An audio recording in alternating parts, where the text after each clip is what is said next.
Президенти Ҷумҳурии Тоҷикистон, асосгузори сулҳу ваҳдати миллӣ, пешвои миллат, муҳтарам Эмомалӣ Раҳмон.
محترم اعضای مجلس ملی و وکیلان مجلس نمایندگان، هموطنان عزیز، سال 2018 با رویدادهای نهایت مهم و خاطرمان خود برای مردم شریف تاجیکستان و دولت صاحب استقلال تاجیکان سال واقعاً تاریخی بود. 22 مارس سال جاری در روز بین المللی ذخیره آب تطبیق تشبث چهارم جهانی ما در ساحه آب در ساله بین المللی عمل آب برای رشد استوار سالهای 2018-2028 با اشتراک رهبر دولت در مجمع عمومی سازمان ملل متحد رسما آغاز گردید.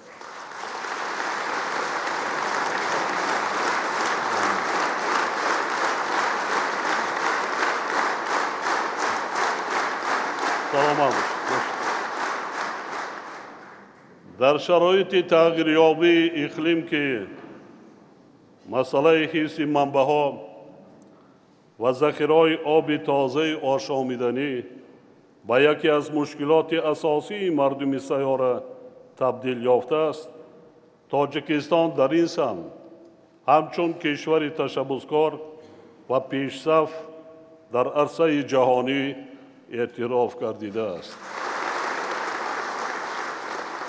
با کار انداختن اگریگات یکم نیروگاه برق آبی راغون، یعنی انشاءات تقدیرساز عصر و آینده درخشان تاجیکستان که به شرافت آن آرزوی چندین ساله مردم شریف و زحمتکاران تاجیک عملی گردید، ابتدای گردش کولی در تاریخ تاجیکستان صاحب استقلال و یک قدم استوار و بزرگ کشور ما در سمت رسیدن به هدف یکم استراتژی ملی استقلالیت انرژتیکی به حساب می رود.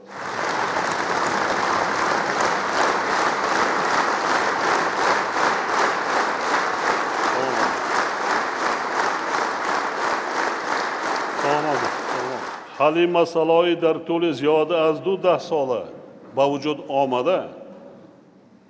وجود آمده سیاسی و اقتصادی و تجارتی با جمهوری ازبکستان رویداد سیوم تاریخی در حیات اجتماعی و اقتصادی و معنوی مردم می باشد. با این دستاورد ما بعد ملاقات و مذاکرات دو جانبه سفرهای دولتی را برای هر دو دولت و با امضا رسیدن سازشنامه شریکی استراتژی بین کشورهای با هم دوست و برادر موفق گردیدیم که در نتیجه رفت و آمد آزادانه مردم تامین گردیده در ظرف 9 ماه بیش از 2.5 میلیون نفر شهروندان هر دو کشور به دیدار خویش و تبار خود میسر شدند و همکاری های اقتصادی و تجارتی و گومانیتاری به مراتب تحکیم یافتند.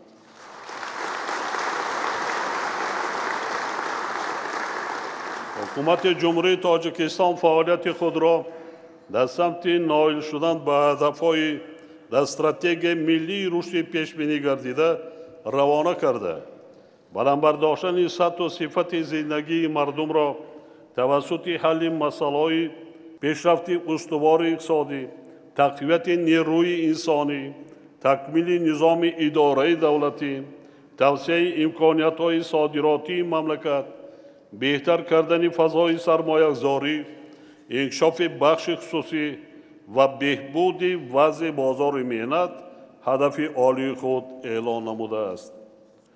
سال جاری ما برای نائل شدن به نشاندهنده‌های در حجت‌های استراتژی وابسته به رشد اقتصادی و اجتماعی پیش بینی شده قدم‌های استوار گذاشتیم. در نتیجه عملی نمودن وظیفه‌های در پیام سال گذشته بیان شده، سال 2018 رشد مجموع محصولات داخلی در سطح 7.3% جنبست گردیده، تورم در سطح 5.4% نگاه داشته شد. پیشرفت ساحه‌های مختلف اقتصادی بخصوص بخش‌های استحصالی تامین گردیده، زیاده از 150,000 جایهای کاری نو تأسیس داده شدند و در 3 سال آخر شماره شخصانی که با مهاجرت مهنتی می‌روند 25% کم گردید. درآمد پولی اهالی 11% زیاد شده. حجم پس‌اندازها در نظام بانکی کشور نسبت به سال گذشته 9% افزود و سطح کمبزاعتی تا 29.5% کاهش یافت. در ساحه اجتماعی تمایل‌های مثبت ادامه پیدا کرده، از جمله نشاندهنده دراز عمری اهالی به 75 سال رسید و فقط مادر و کودک در مقایسه با سال 1998 متناسباً 2.1 و 2.6 برابر پس گردید. شماره اهالی در کشور از 5.4 میلیون نفر سال 1990 به 9.1 میلیون نفر در سال 2018 رسید و در نظر است که سال 2023 اهالی کشور به 10 میلیون نفر می رسد. این از ما تقاضا می نماید که به حل مسائل اقتصادی و اجتماعی از جمله بهتر گردانیدن سطح و صفت زندگی اهالی و تقویت اقتدار استحصالی مملکت دقت اولین درجه دهیم. ما باید برای بهتر نمودن نیک احوالی مردم آب و زمین را ثمراناک استفاده برده، استحصال مواد غذایی را سال به سال زیاد کردنمان لازم است. از ماه سپتامبر سال 2018 معاش وظیفوی کارمندان تشکیلات و مؤسسه‌های ساحه بودجتی از جمله علم و معارف، تندرستی، فرهنگ، حفظ اجتماعی و کارمندان دیگر تشکیلات و مؤسسه‌هایی که از بودجت دولت مبلغ‌زاری کرده می‌شوند، اینچنین نفقه و استیپندیا تا 15% بلند برداشته شد.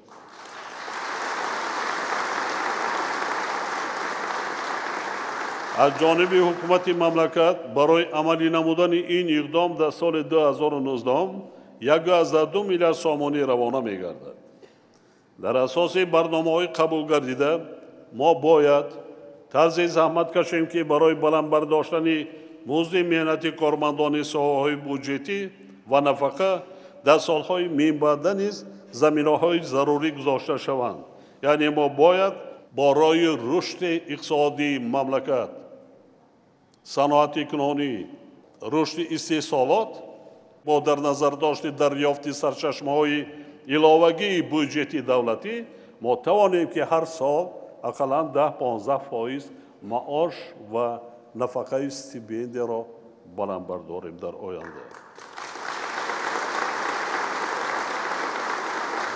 در نظر باید داشت که قسم درآمد بودجت دولتی از 6.5 میلیارد سامانی سال 2010 در سال 2019 به 24 میلیارد سامانی رسانیده می شود که افزایش آن قریب 4 برابر و حصه خراجات ساحه‌های اجتماعی 43.7% را تشکیل می دهد.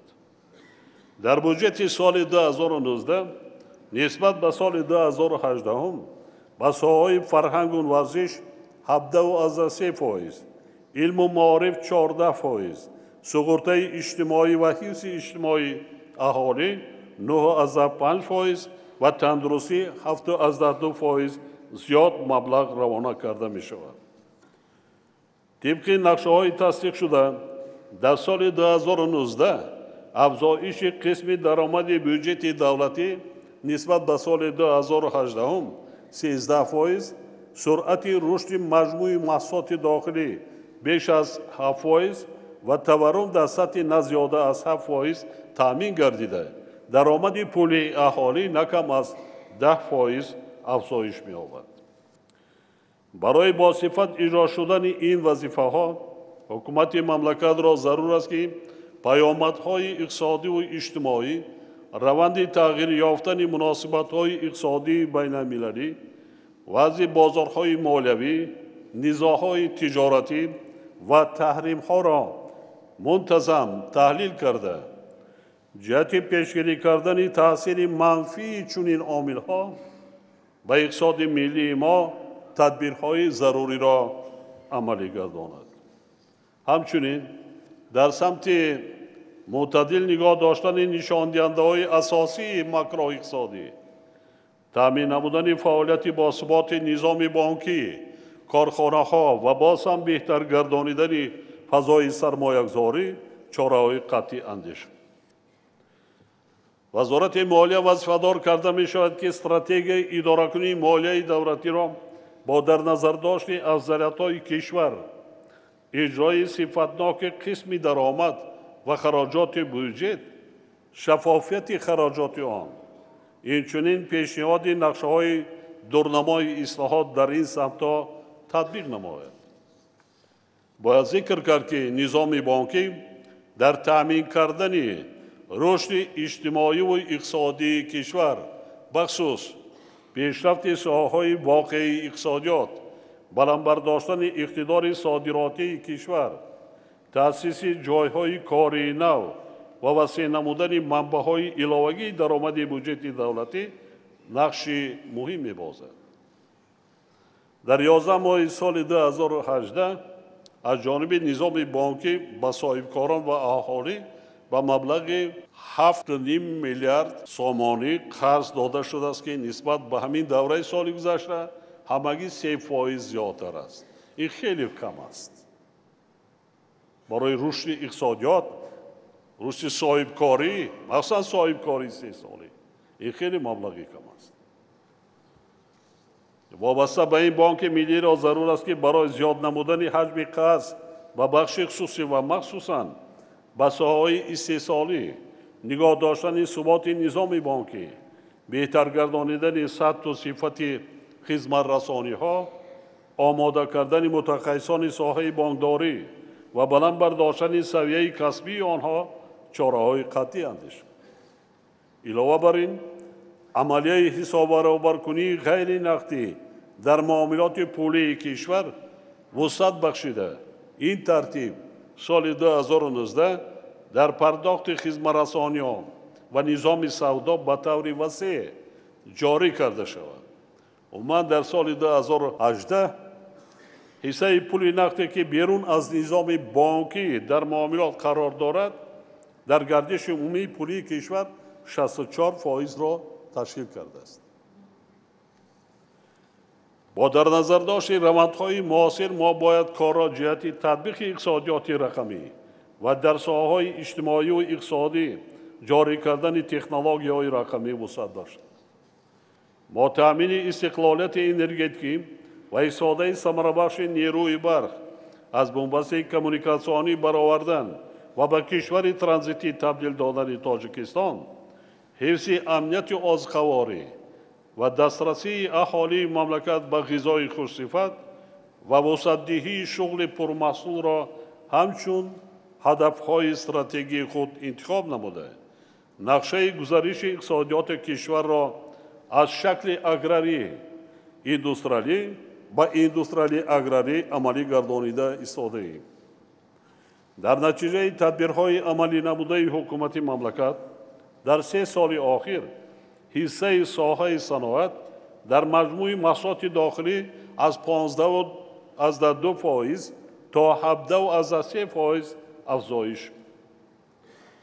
در رابطه با این و با در نظر داشت اهمیت ساحه صنعت در حل مسائل اقتصادی و اجتماعی و تأسیس جایهای کاری پیشنهاد می‌نمایم که صنعت کنونی با سرعت کشور هدف 4 ملی اعلان کرده شود.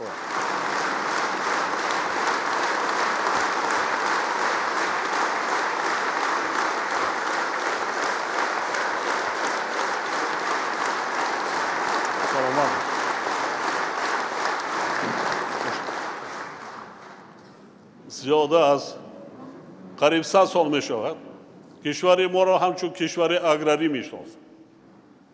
75 سال پیش فقط پخته استحصال، کم و بیش سبزوات، میوه.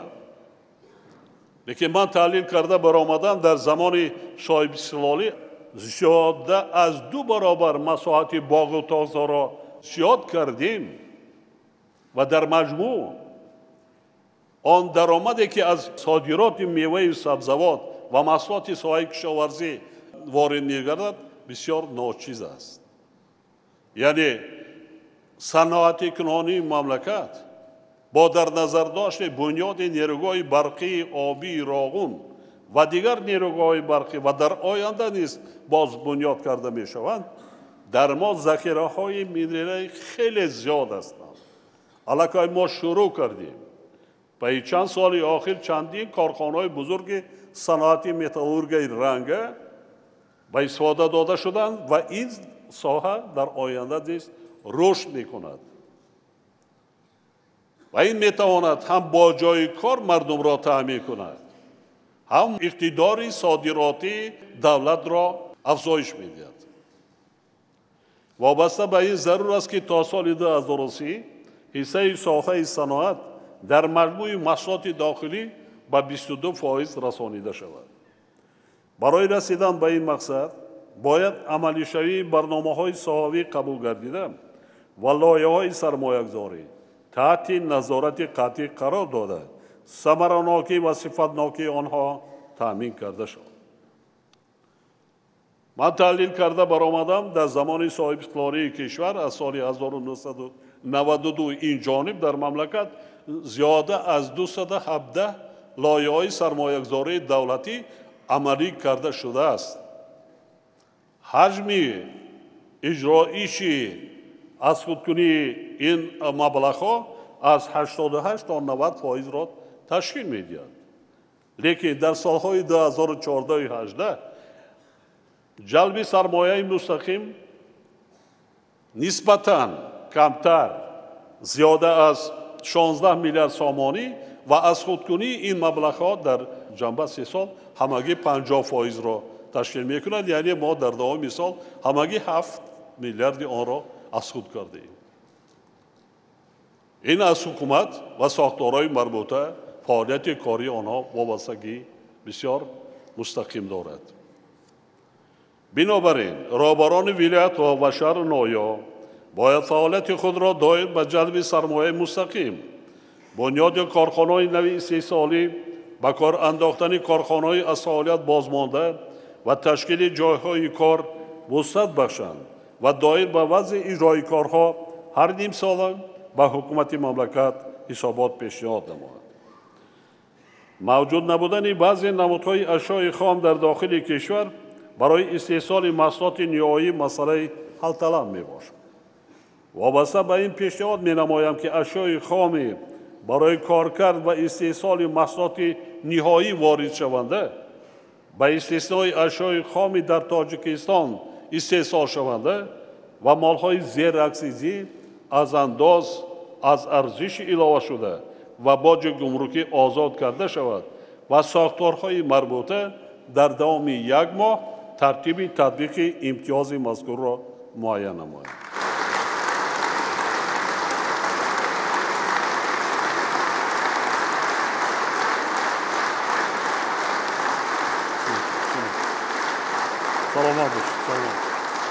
تدبیرهای هوسمندگردانی دایر به تشکیل استحصالات عوض کننده واردات امکان دادند که اهالی از حساب استحصالات وطنی با مالهای اساسی خوراکواری، اسبابهای روزگار و مسائل ساختمان تامین گردیده حجم واردات مواد غذایی از خارج کشور در دوام 3 سال اخیر قریب 3 میلیارد سامانی یا اینکه 31% کاهش داده شود.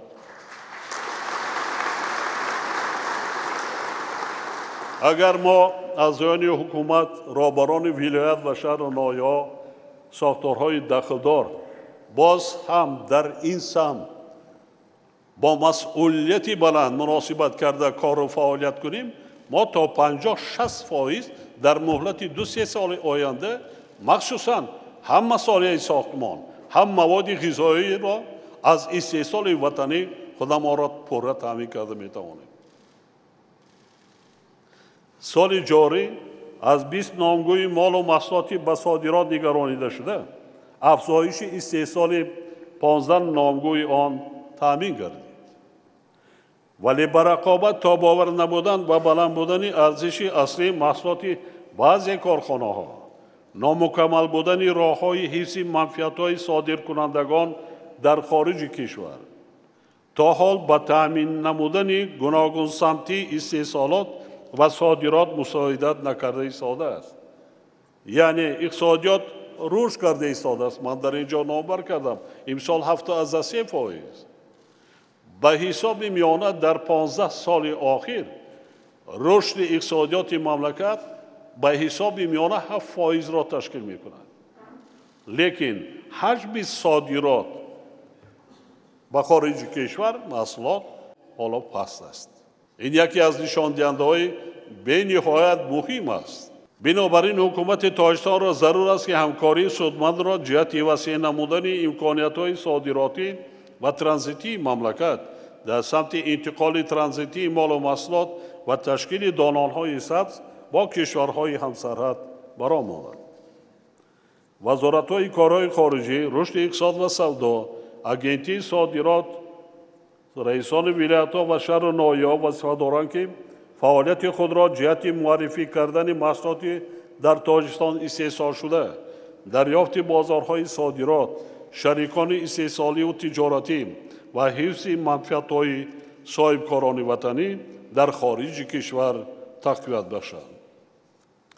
вакилони муҳтарам, ислоҳоти иқтисодии таи солҳои охир амалӣ шуда ба беҳтар гардидани фазои соҳибкориву сармоягузорӣ ва ҷалби сармояи хориҷӣ аз ҷумла сармояи мустақим мусоидат карда истодааст. ҳоло дар кишвар татбиқи 70 лоиҳаи сармоягузории давлатӣ ба маблағи умумии 30 миллиард сомонӣ идома дорад. дар 10 соли охир ба иқтисодиёти Тоҷикистон дар ҳаҷми зиёда аз 33 миллиард сомонии сармояи мустақими хориҷӣ ворид гардидааст ки қисми зиёди он ба рушди соҳаҳои энергетика, алоқа, сохтмон, истихроҷу коркарди канданиҳои фоиданок ва бунёди инфраструктур равона шудааст. мо барои ноил шудан ба ҳадафҳои гузошташуда ҳамкориро бо шарикони рушд минбаъд низ идома медиҳем ва сармояи мустақими ҷалбшударо ба ворид намудани техникаву технологияҳои муосири истеҳсолӣ, таъсиси ҷойҳои кори нав ва афзоиши ҳаҷми истеҳсоли маҳсулоти рақобатноки ватанӣ равона мекунем.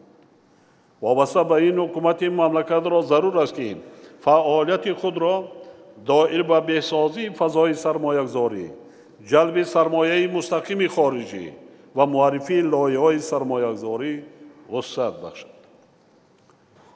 ман андешаҳои худро оид ба бисёр масъалаҳои афзалиятнок аз ҷумла танзими низоми иҷозатдиҳӣ, санҷиши фаъолияти субъектҳои хоҷагидор ва маъмурикунонии андоз 15 октябри соли ҷорӣ дар форуми соҳибкорӣ баён карда масъулонро барои ҳалли камбудиҳои ҷойдошта вазифадор намудам. дар асоси натиҷаҳои дар ҷараёни форум ба даст омада нақшаи чорабиниҳо тасдиқ гардидааст ва сохтору мақомоти масъул бояд иҷрои онро назорат ва таъмин намояд. ҳоло дар кишвар барои беҳтар кардани фазои сармоягузорӣ ҳамаи намудҳои санҷиши фаъолияти субъектҳои хоҷагидор дар асоси арзёбии хавфҳо баромонда шудаанд. вале талаботи қонунгузории соҳа аз ҷониби баъзе мақомоти санҷиш на ҳама вақт риоя мегардад. мо соли ҷорӣ бо мақсади бартараф намудани санҷишҳои беасосу такрорӣ ва фароҳам овардани фазои мусоид барои рушди соҳибкорӣ ба ҳама гуна санҷишҳои фаъолияти соҳибкорони истеҳсолӣ дар давоми 2 сол моратория эълон намудем ки аз он қариб 2000 субъектҳои соҳибкорӣ дар соҳаҳои истеҳсолӣ бархурдор гардиданд. барои тақвият бахшидан ба ин раванд зарур мешуморам ки солҳои 2019-2020 тамоми санҷишҳои фаъолияти субъектҳои соҳибкорӣ дар соҳаҳои истеҳсолӣ манъ карда муқаррароти қонуни ҷумҳурии Тоҷикистон дар бораи моратория ба санҷишҳои фаъолияти субъектҳои соҳибкорӣ дар соҳаҳои истеҳсолӣ ба ҳамаи мақомоти санҷишу назорат ва ҳифзи ҳуқуқ аз ҷумла прокуратураи генералӣ, палатаи ҳисоб, агентии назорати давлатии молиявӣ ва мубориза бо коррупсия, бонки миллӣ ва мақомоти андозу гумрук татбиқ карда шаванд.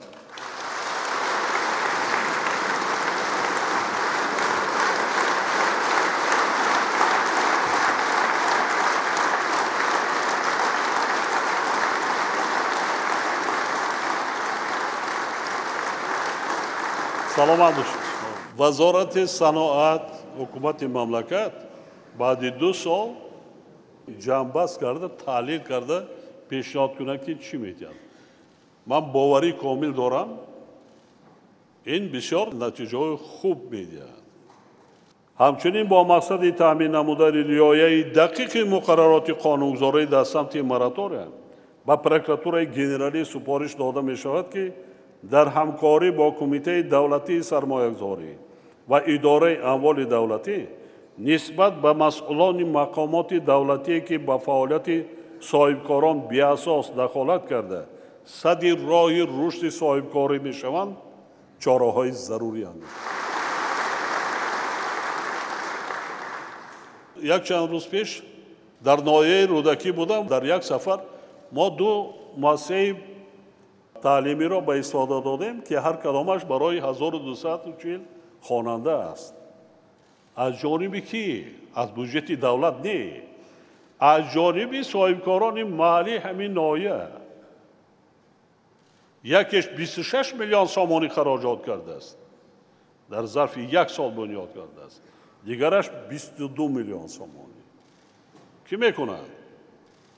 агар бисёр соҳибкороне агар ягон ҷо ба қоидаҳои андозу гумруку дигар вай карда бошад, мо соҳибкорони бисёр бо нангу номус дорем ки бинед имрӯз ба шарофати 30 солагӣ дар мамлакат чӣ корҳоро ба анҷом расонида истода.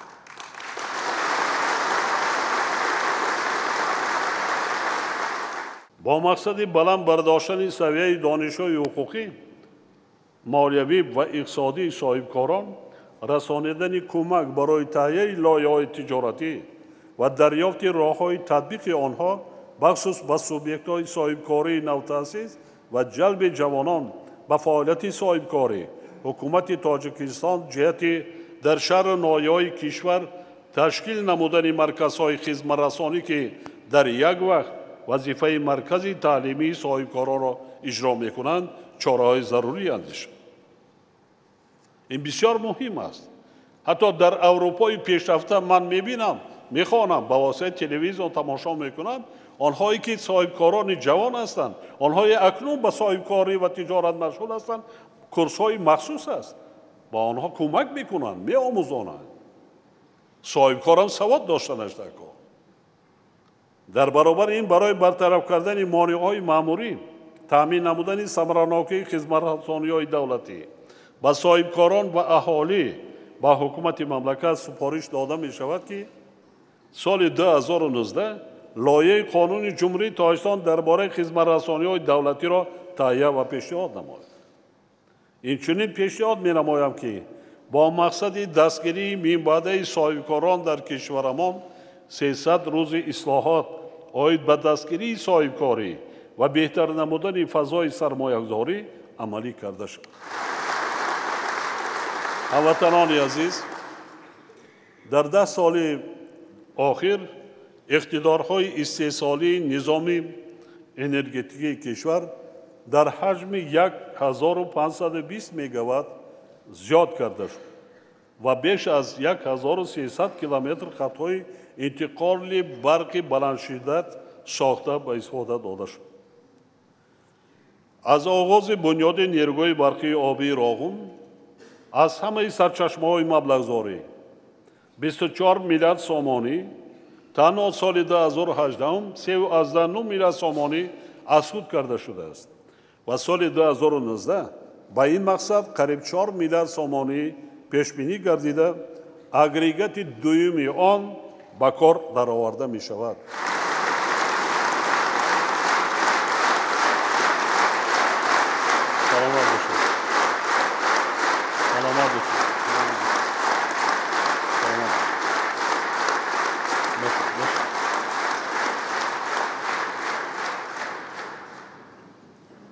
моҳи сентябри соли 2018 мо дар ноҳияи баландкӯҳи Мурғоб нерӯҳои барқии обии Тоҷикистонро бо иқтидори 1500 киловатт ба маблағи 80 миллион сомонӣ ба истифода супоридем ки ба шарофати он талабот ба нерӯи барқ дар вилояти мухтори Кӯҳистони Бадахшон пурра таъмин карда шуд. ҳоло асоснокунии техникии ду нерӯҳои барқии обии дигар дар ин минтақа, яъне вилояти мухтори Кӯҳистони Бадахшон, Санобод ва Себзор бо иқтидори умумии 211 мегаватт омода гардида, корҳо доир ба дарёфту ҷалби сармоя бо созмонҳои байналмилалӣ идома доранд. ман боварӣ комил дорам ки соли оянда то охири сол бунёди нерӯҳои барқии обии Себзор ба тариқи пурра шурӯъ мегардад. ҳукумати кишвар дар баробари бунёди нерӯҳои барқии обии нав ба масъалаи барқарор намудани иқтидорҳои мавҷуда таваҷҷӯҳи хоса зоҳир менамояд. зеро дар ҳолати таҷдид накардани як қатор нерӯгоҳҳо ки солҳои тӯлонӣ фаъолият карда истоданд, самаранокии истеҳсолии онҳо коҳиш меёбад. агрегатҳои нерӯгоҳи барқии обии қайроқум соли 1956 ба кор бароварда шудааст. Сарбанд соли 1962, 57 сол, норак соли 1972, ин 47 солро дар бар мегирад. Ду-се умри худашона аллакай кор карданд. таҷдид карданд, таъмир карданд.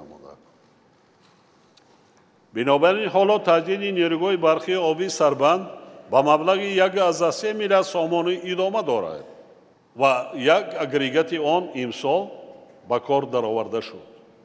ва соли 2019 таҷдиди нерӯгоҳи барқии обии Қайрақум дар ҳаҷми 1,9 миллиард сомонӣ ва марҳалаи якуми таҷдиди нерӯгоҳи барқии обии Норак ба маблағи 3,5 миллиард сомонӣ оғоз мегардад. яъне барои таҷдиди нерӯгоҳи барқии обии Норак 750 миллион доллари амрикоӣ зарур аст.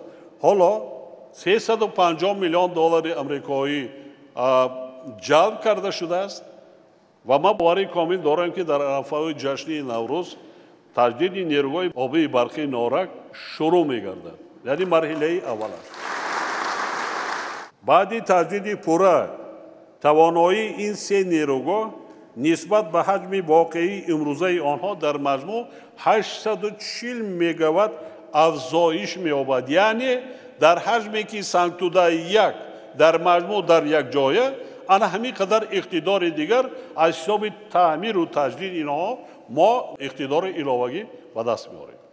танҳо бунёди нерӯгоҳи роғун имкон медиҳад ки умри нерӯгоҳи Норак садсолаҳо дароз карда шавад.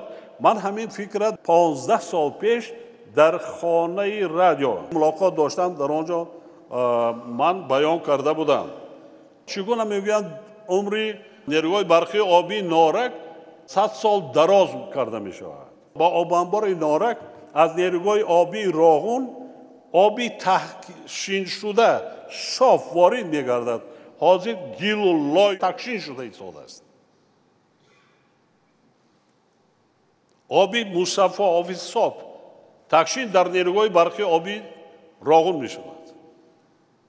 садсолҳои дигар нерӯгоҳи барқии обии Норак ба мардум хизмат мекунад. илова бар ин тавоноии нерӯгоҳҳои амалкунандаи масири дарёи Ваш 4 миллиард киловатт-соат меафзояд. яъне нерӯгоҳи Бойғозӣ, Сангтуда 1, Сангтуда 2, Сарбанд инҳо иқтидорашон 2 Сангтудаи 2 иқтидори инҳо зиёд мешавад. дар маҷмӯъ ҳамаи имконият медиҳад ки мо ҳам содиротро зиёд кунем ба хориҷ, ҳам рушди саноатро бинем. чунки дар арзиши аслии маҳсулоти саноатӣ бештар мо ки газ надорем, қувваи барқ сарф карда мешавад. барои боз ҳам устувор гардонидани низоми энергетикии кишвар кор доир ба татбиқи лоиҳаи минтақавии каса 1000 оғоз гардидааст ки маблағи умумии он қариб 11 миллиард сомонӣ қисми Тоҷикистон, яъне дар дохили Тоҷикистон 3,4 миллиард сомонӣ буда соли 2021 ба анҷом расонида мешавад. ҳамчунин худи ҳамин сол, соли 2018 барои фаъолияти самараноки нерӯгоҳи барқии обии роғун дастгоҳи муосири тақсимкунандаи элегазӣ, яъне зеристгоҳи барқӣ ба маблағи 530 миллион сомонӣ, хатҳои интиқоли барқи 500 киловатта дар ноҳияҳои тобеи ҷумҳурии роғун душанбе ба маблағи қариб 750 миллион сомонӣ ва 220 киловаттаи айнии рӯдакӣ ба маблағи 250 миллион сомонӣ ба истифода супорида шуданд. соли ҷорӣ мо на танҳо барои ноил шудан ба истиқлолияти энергетикӣ қадами устувор гузоштем, балки бори аввал дар 27 соли соҳибиқтидории кишварамон 2 соли охир мардуми мамлакатро пурра бо барқ таъмин намуда در حجم قریب 3 میلیارد کیلووات ساعت نیروی برق صادرات کردیم. اگر مردم کشور ما شما در یاد داشته باشیم، زمستان‌هایی بود که ما 80% اهالی را حتی 1 ساعت هم برق دادن نمی‌توانستیم. حالا تا دههای دوردستانی مملکت پرره شب و روز دوام سال با قوه برق تامین است. در برابر این حکومت مملکت جهت اصلاحات اداره کنی ساحه یعنی تهیه نظام نوی، حساب خراجات استحصال و انتقال و تقسیمات نیروی برق و با استفاده از نظام الکترونی جاری نمودن مکانیزم معاصر به حسابگیری و جمع‌آوری مبلغ نیروی برق استفاده شده باید تدبیرهای ضروری را عملی نماید. وزارت انرژی و ذخیره آب یکجا با شرکت برق تاجیک وظیفه دارند که جهت کم کردن تلفات نیروی برق چاره‌های قطعی اندیشند. وابسته به مسائل رشد انرژی میخواهم تاکید نمایم که استفاده اقتدارهای بزرگ گیدر انرژیکی تاجیکستان برای تامین نمودن کشورهای منطقه با نیروی برق از لحاظ اکولوژی تازه یکی از اساسهای رشد اقتصاد سبز میتواند به کم گردیدن پرتوهای گاز کربن به اتمسفر مساعدت جدی نماید.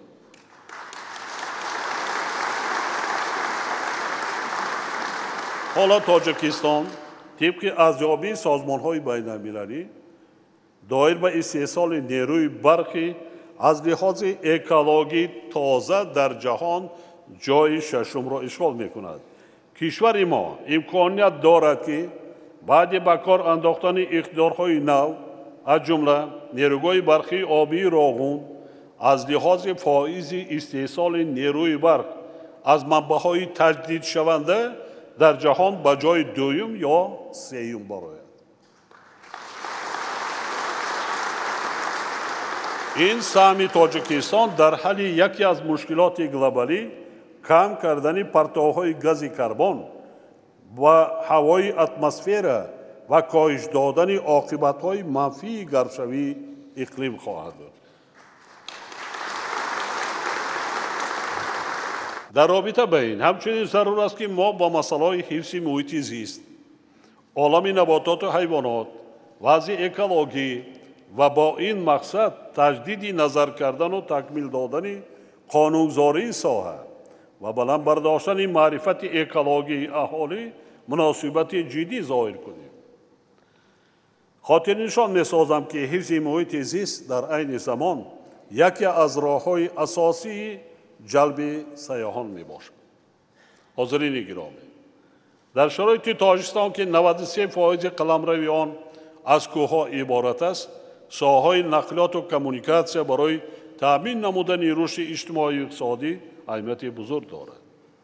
در دوره صاحب‌اختیاری در کشور از حساب لایحه‌های دولتی سرمایه‌گذاری بیش از 2100 کیلومتر راه‌های ماشینگردی دارای اهمیت بین‌المللی و جمهوری و زیاده از 1000 کیلومتر راه‌های ماشینگرد داخلی از حساب دیگر سرچشمه‌های مبلغ‌زایی بنیاد و تجدید کرده شدند.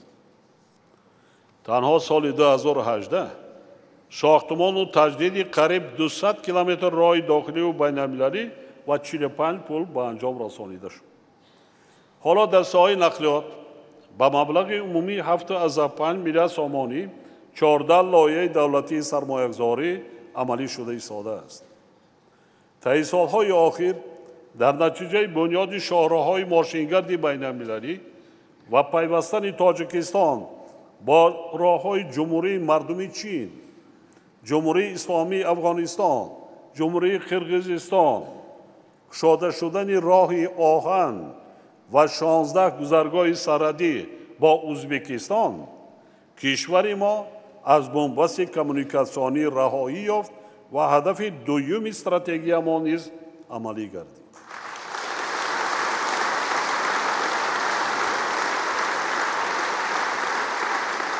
من بعد حکومت کشور باید دایر به توسعه منبع شبکه دالان‌های نقلیاتی و تقویت انفراستراکچور نقلیاتی، برآمدن به بندرهای بحری، بنیاد ترمینال‌های نزد سرحدی و مرکزهای لوجستیکی، نوسازی زمینه‌های مادی و تکنیکی و تجدید پارک‌های نقلیاتی، اینچنین افزایش حمل و نقل مال و محصولات تدبیرهای علاوه‌ای اندیش.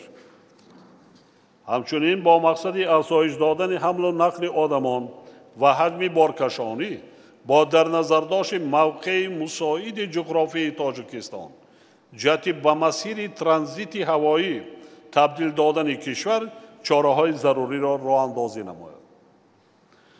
هدف استراتژی دیگر که به تأسیس جایهای کاری و افزون گردانیدن اقتدار صادراتی کشور تأثیر بی‌واسطه می‌رساند، حفظ امنیت آذوقه‌واری توسط رشد ساحه کشاورزی میباشد.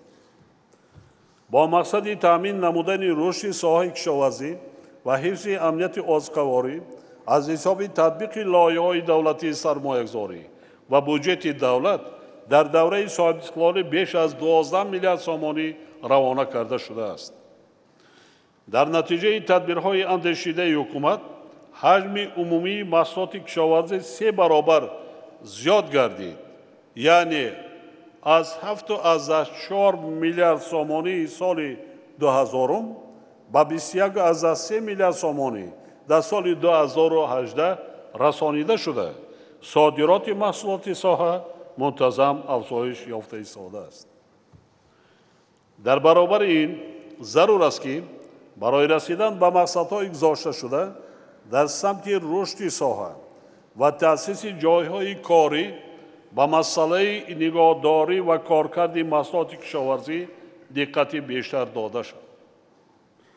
حالا حصه ناچیز پخته استحصال شده در داخل کشور کارکرد شده، امکانیت‌های موجوده علاوه در سمت تأسیس جایهای کاری در ساحه نساجی به طور کافی استفاده نشده. موافق معلومات آماری در سال 2018 همگی از حجم استحصال نرخ پخته استحصال گردیده، همگی 10-12% نرخ پخته در داخل کشور کارکرد کرده شده است و صادرات 2 برابر افزوده است. محترم اعضای حکومت، وزارت صنعت، ما کوشش کردیم مداکار که در 2-3 سال آینده 1 کیلوگرم نرخ پخته به کارکرد به محصولات تیار از کشور بیرون نبراید.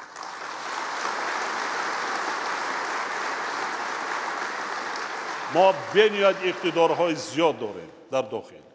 بنابراین باید از حساب ثمرناک استفاده بردن زمین به گردش کشاورزی وارد نمودن زمین‌های بیکار خوابیده و از خودکنی زمین‌های نو، برام برداشتن حاصلناکی زراعت‌ها و رشد ساحه تخم پروری، زیاد کردن محصولات گرمخانه‌های دائم و عمل کننده و شماره سرخانه‌ها برای نگهداری میوه سبزیجات، آید به بهتر نمودن تأمینات بازار استعماری با محصولات با صفت کشاورزی و افزون نمودن حجم صادرات محصولات آن چاره‌های قطعی و فوری اندیشیده شوند. من در رفت سفرم با دهقانان صحبت داشتم رابطه خواجگی دهقانی که در گرخانه سبزیجات استحصال میکنند. اصلا با دهقانان اصلا حتی متخصصی ساحه دیگه که کشاورزی نیست، یکی حساب کتاب کرده برای آماده است، از 1 هکتار زمین 1.5 هکتار زمین 3 مراتبه حاصل میگیره در یک سال. 3 مراتبه، صدها تانه، 20 نفر 25 نفر با معاش بلند تامین بازار پایتخت مملکت هم با میوه سبزیجات تازه هم. ما تنها طرز کار کردن ما در کار که صدی رای صاحب کاران تاجران نشویم، برعکس دستگیری کنیم، کمک کنیم. یگان کس مسئولیت دادگی نه، خودشان از خارج تکنولوژی وارد کرده ایستادن، علاقه میدونن حساب کرده ایستادن که از 1 هکتار حالا تکنولوژی برآمده است که 2 برابر حاصلناکی خرج کمتر قطعی محصولات استحصال کرده میشود. جناب عالی 1 سال پس من همین تکنولوژی رو وارد کرده قریب 5 هکتار زمین دیگر گرمخانه وای میکنم. 5 هکتار زیاده قریب 150 کس کار میکنند و محصولات گوید صادرات هم میکنند، بازار داخلی را تامین میکنند. همچنین وزارت کشاورزی و اکادمی علم‌های کشاورزی وظیفه دارند که در همکاری با دیگر وزارت ادارات و مقامات اجرای محلی حاکمیت دولتی اجرای برنامه‌های قبول شده ساحه را تامین کرده دایر به کارهای اجرا شده هر 6 ماه به حکومت مملکت معلومات پیشنهاد نماید. علاوه بر این ضرور است که از حساب زمین‌های بیکار خوابیده و دامنه‌کوه‌ها میدان باغ و تاغزار از جمله باغ‌های اینتنسیوی منتظم زیاد کرده شوند. من بعضی رقم‌ها را برای شما میگم. برای چی؟ چیکار کردن ما در کار آینده؟ برای زیاد کردن استحصال مخصوصاً موادی از ساحه کشاورزی مواد غذایی. در 27 سال صاحب‌سالی ما 190,000 گکتار زمین‌های کیش را به اهالی تقسیم کرده دادیم که از این 52,000 گکتارش زمین آبی میباشد. برای بنیاد خانه‌های استقامتی با 1,400,000 عائله در مجموع به حساب میانه یک عائله تاجیک قریب 7 نفر را تشکیل میکند. اگر حساب کرده برآمدیم قریب 7 میلیون نفر اهالی به ما زمینی نزد حولگی تقسیم کرده دادیم. یک تاجیکستان دیگر در زمان 75 سال گذشته همگی با این مقصد برای بنیاد منزل‌های استقامتی در مجموع 77,000 گکتار زمین تقسیم کرده داده شده بود. اینا رقم برای چی گفته ایستادم؟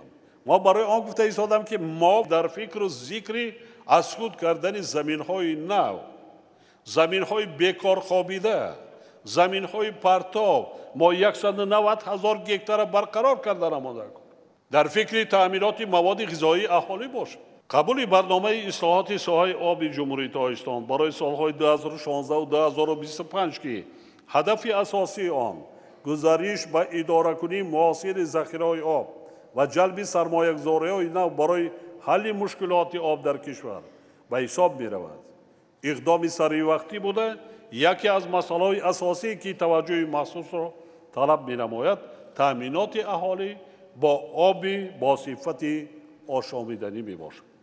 آب این سرچشمه حیات، منبع اساسی سلامتی انسان میباشد. طبیبان میدانند که در دنیا درمان از آن جمله سلامتی انسان از آب پیش از همه آبی با صفت آشامیدنی وابستگی دارد. با وجود آنکه تاجیکستان دارای ذخیره‌های بزرگی آب میباشد، تأمینات اهالی دهات کشور با آب با صفت آشامیدنی بهبودی جدی را طلب می‌نماید. حکومت تاجیکستان در همکاری با شریکان رشد تطبیق 17 لایحه دولتی سرمایه‌گذاری را در سمت آب تأمین کنی اهالی در حجم 2.4 میلیارد سامانی آغاز کرده است که 50% آنها تا امروز عملی گردیدند. در سمت کشاورزی و آبیاری زمین 35 لایحه با مبلغ عمومی 5.4 میلیارد سامانی تطبیق شده ایستاده است.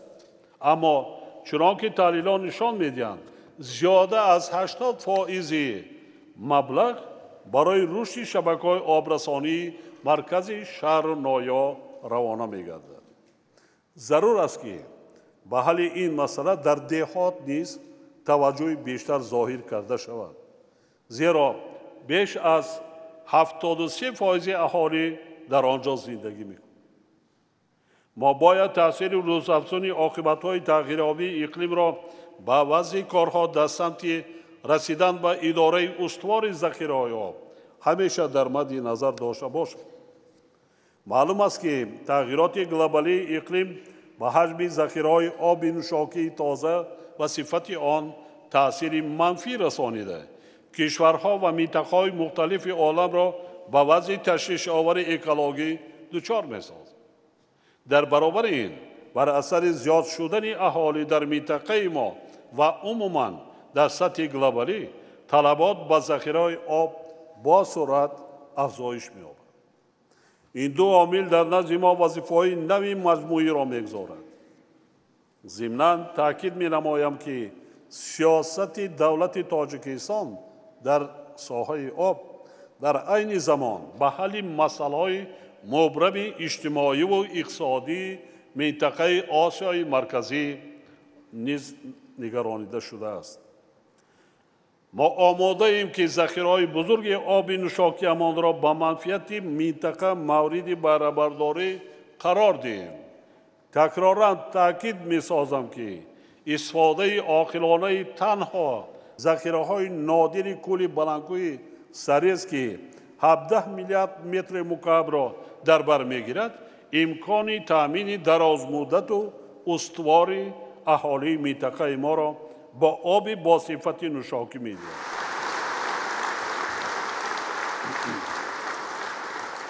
در دایره نقشه چهاربینی‌ها آید به عملی‌گردانی 10 ساله عمل برای آب تصمیم گرفته شد که هر یک سال این 10 ساله به بررسی همه‌جانبه و حل و فصل تدریجی مشکلات مربوط به آب بخشیده شد.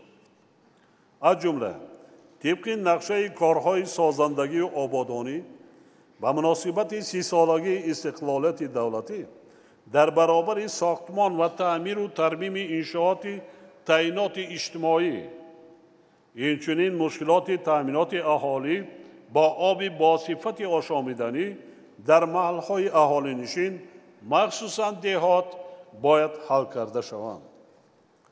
سال رشد سیاحی و هنرهای مردمی اعلان گردیده سال 2018 با درک اهمیت سمت‌های مذکور در حیات اجتماعی و اقتصادی مردم تکانی جدی بخشیده. شماره سیاحانی که سال 2018 به تاجیکستان آمدند نسبت به سال 2017 2.5 برابر افزود، ولی برای رسیدن به هدفهای پیش بینی شده 1 سال بسنده نیست. در برابر این سال جاری استراتژی رشد سیاحی برای دوره تا سال 2030 قبول گردید و امکانیت‌های سیاحی تاجیکستان تا حد امکان معرفی شدند، لیکن برای رشد انفراستراکچور ساحه در همه منطقه‌های کشور باید تدبیرهای علاوه‌ای اندیشیده شوند. برای بنیاد انفراستراکچور ساحه سیاحی اینچنین آماده نمودن ده‌ها و صدها هزار هنرمندان صاحب‌کسب و احیای هنرهای مردمی 1 سال بسنده نیست. 1 سال بسنده نیست. ما دیدیم از تجربه و در سال عملی شدن این تشبوس با مقصد وسعت بخشیدن به حل مسائل ذکر شده و با در نظر داشت ضرورت انکشاف انفراستراکچور دهات پیشنهاد می‌نمایم که سالهای 2019 2021 سالهای رشد دهات، سیاحی و هنرهای مردمی اعلان کرده شد.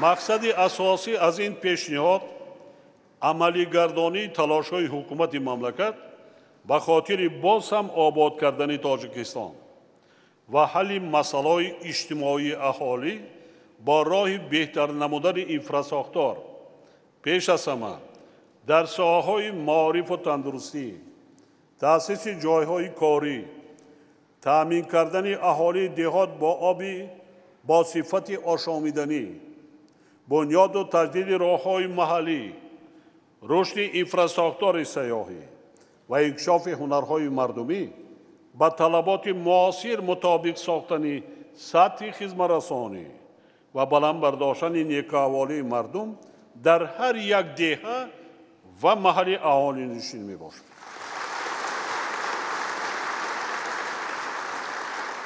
من در چند محل اهالی نشین بودم، روحیه مردم را احساس کردم و شاهد بودم.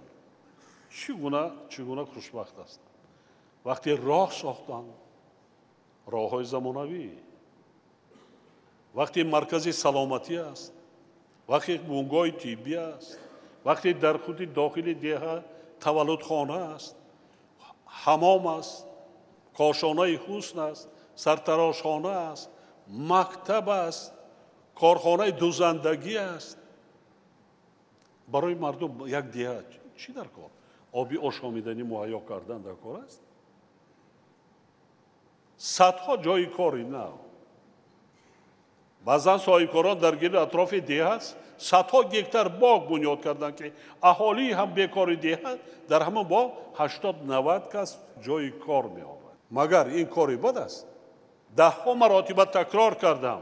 агар ҳамаи мои шумо пеш аз ҳама аз роҳбари давлат, аъзои ҳукумат, парламенти кишвар ва дигар хизматчони давлатӣ мои шумо сидқан ватанамонро дӯст дошта, даст болои қалб гузошта, ташаббускор бошем, мардумро аз қавои худ барем, ҳама чӣ мешавад?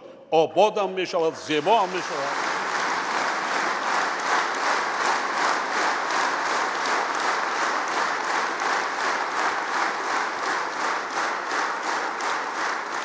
ҳукумати мамлакатро зарур аст ки барои расидан ба мақсадҳои зикр шуда дар самти мазкур ва ҳамзамон бо ин ҷиҳати муаррифии мавзеъҳои нодири сайёҳӣ, ҳифз, инкишоф ва истифодаи оқилонаи захираҳои табиӣ, ҳайвоноту наботот ва мероси таърихию фарҳангӣ, фароҳам овардани шароит барои сайёҳони экологӣ, табобатӣ, варзишиву шикор ва кӯҳнавардӣ тадбирҳои иловагӣ андешанд.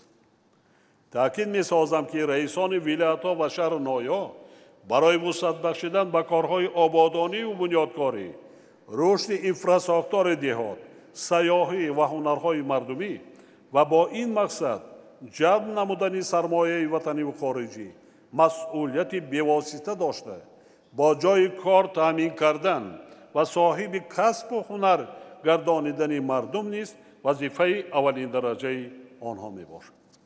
бо арзи эҳтирому самимият ва миннатдорӣ ба мардуми шарифи Тоҷикистон, аз ҷумла соҳибкорону тоҷирон ва дигар шахсони хайрхоҳу ҳиматбаланд барои ташаббусҳои созанда мехоҳам як нуқтаро таъкид намоям. ба раванди созандагии ватан ҳар як шаҳрванди бонангу номус бояд саҳмгузор бошад. ҳар фарди ҷомеа бояд касбу ҳунаре дошта бошад ки با استفاده از آن زندگی خود را پیش برد. انا این است هدف ما با مقصدی که پیش کردیم.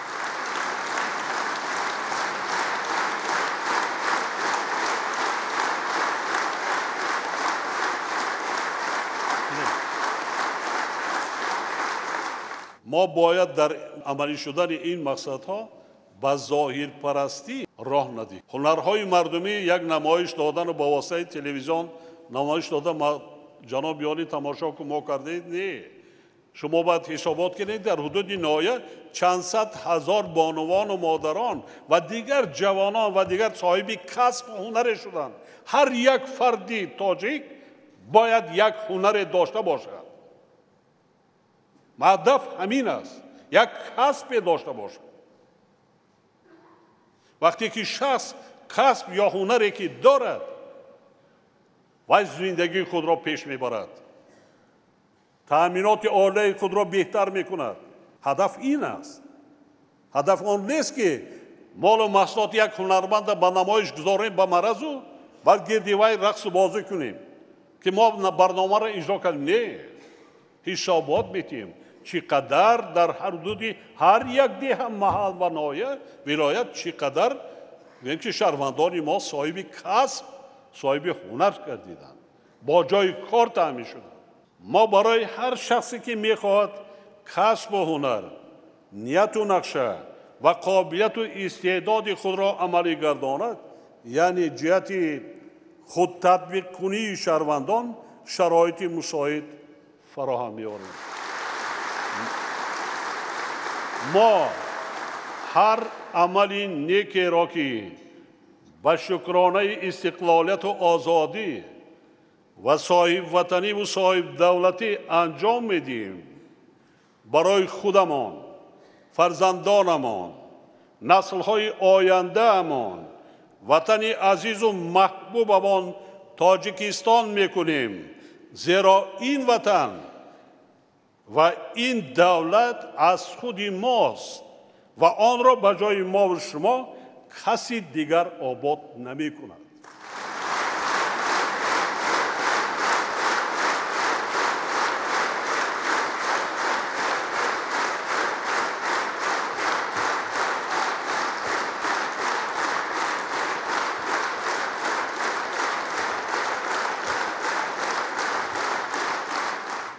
محترم اعضای مجلس ملی و وکیلان مجلس نمایندگان، هموطنان عزیز، تحکیم با شدن اقتدار علمی کشور، جاری کردن اختراعات در استحصالات، استوار گردانیدن پایه‌های مادی و تکنیکی مؤسسه‌های تعلیمی، بلند برداشتن صفت تعلیم در همه زمینه‌های تحصیلات، جلب باز هم وسیع استعدادهای جوان با آموزش تکنولوژی‌های معاصر و کارهای ایجادی و تکنیکی وظیفه مهمترین ساحه علم و معرفی باشد. از این رو ما به ساحه علم و معرف اعتبار اولین درجه داده اصلاحات را در همه زمینه‌های تحصیلات ادامه میدیم و مشکلات موجوده را دوره به دوره برطرف میکنیم. ما پیش از همه به انکشاف زمینه تحصیلات تا مکتبی دقت جدی داده باید شماره مؤسسه‌های تا مکتبی را به مراتب زیاد نماییم و برای رشد قابلیت ذهنی کودکان شرایط مساعد فراهم سازیم. در دایره برنامه‌های دولتی و با اشتراک اهالی در 3 سال آینده بیش از 1050 مؤسسه تحصیلاتی تا مکتبی و عمومی بنیاد کرده می شود که قسم زیادی آنها در دهات کشور پیش بینی گردیده است. با وجود این به حکومت مملکت، وزارت معارف و علم، رئیسان ولایت‌ها و شهر نایا سپارش داده می شود که رشد مؤسسه‌های تعلیمی از جمله مؤسسه‌های تا مکتبی و تا سال 2021 به 30% رسانیدن فراگیری کودکان را به زمینه تحصیلات تا مکتبی تأمین نماید.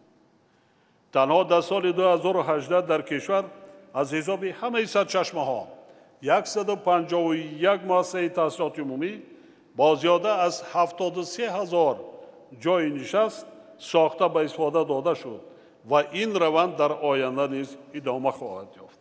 این پروبلم جای نشست نایه رودکی 10 سال پیش همگی 200-300,000 اهالی داشت، حالا 500,000 و در یک سال در یک نایه در پهلوی پایتخت مملکت 7,000 کودک به صف یکم می رود.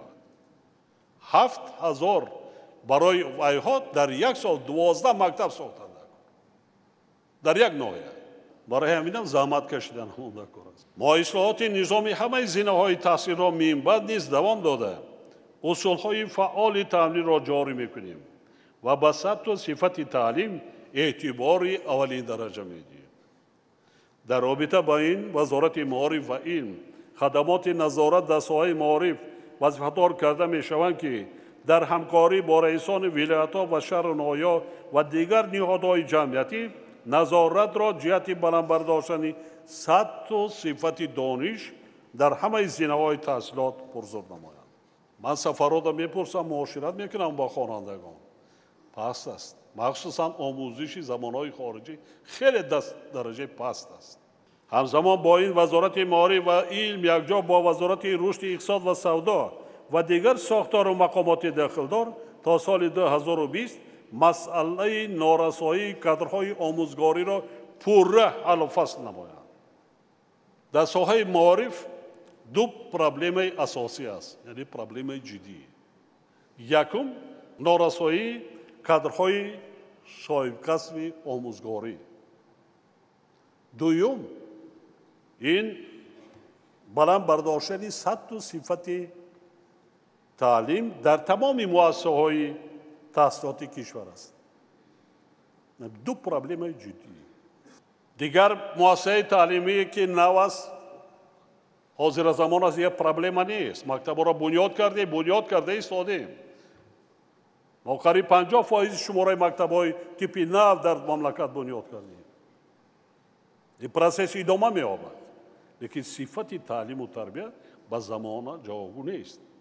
من در پایان‌تر و ایستاده می‌گذارم دایر به مسائل زنان چگونه تعلیم است در مکتب‌ها، صفت تعلیم و تربیت و چی نتیجه دارد. ما زحمت استادان و آموزگاران را همیشه بلند ارزیابی می‌کنیم و غمخواری را در حق آنهایی که در این ساحه خدمت‌های شایسته کردن ادامه می‌دیم. لیکن پیشرفت جامعه، ترقیات علم و تکنیک و تکنولوژی тақозо мекунад ки онҳо низ барои баланд бардоштани сатҳи касбияти худ мунтазам кӯшиш кунанд. агар омӯзгор сатҳи баланди касбият надошта бошад, бо ягон роҳу восита мо сатҳу сифати таълимро беҳтар карда наметавонем. ё метавонем? не. бинобар ин ба вазорати маориф зарур аст ки фаъолияти курсҳои такмили ихтисоси омӯзгориро бозам тақвият бахшад. илова бар ин ҳамаи кормандони соҳаи маориф аз дастгоҳи вазорат ва сохторҳои маҳаллии он то устодону омӯзгорони муассисаҳои таълимӣ сарфи назар аз шакли моликат дар тамоми қаламрави кишвар ҳар 3 сол як маротиба аз аттестатсия гузаронида шаванд. ё нодуруст аст?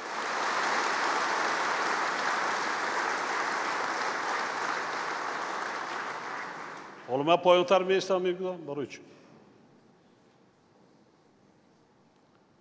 ҳанӯз соли 2003 фармони президенти кишвар дар бораи такмили таълим ва омӯзиши забонҳои русӣ ва англисӣ қабул шуда буд.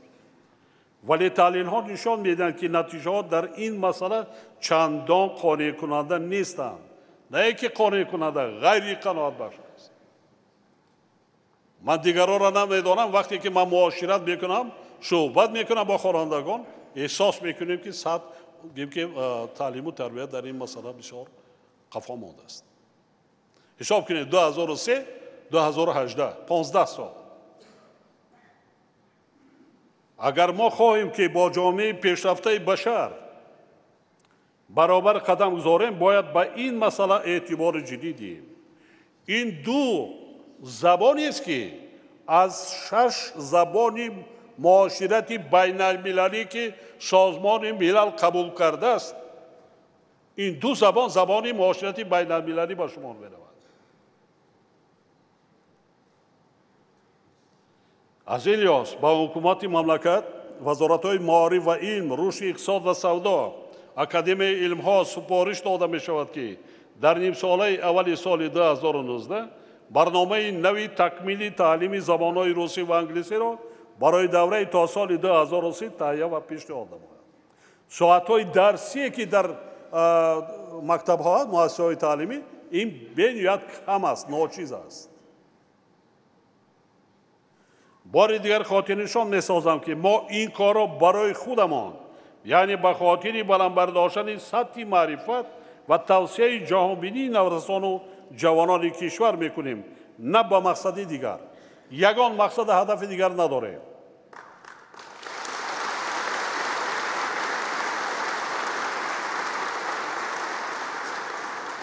барои ояндаи Тоҷикистон ҳадафу мақсади ҳамаи мо шумо он аст ки Тоҷикистони ояндаш дурахшон аст, оянда дар сафи кишварҳои мутамаддин ҷой гирад. ин корро ҳатман дар мадди аввал карда намонда кор. миллат бояд босавод бошад, сатҳи маърифатнокии ҷомеа баранд.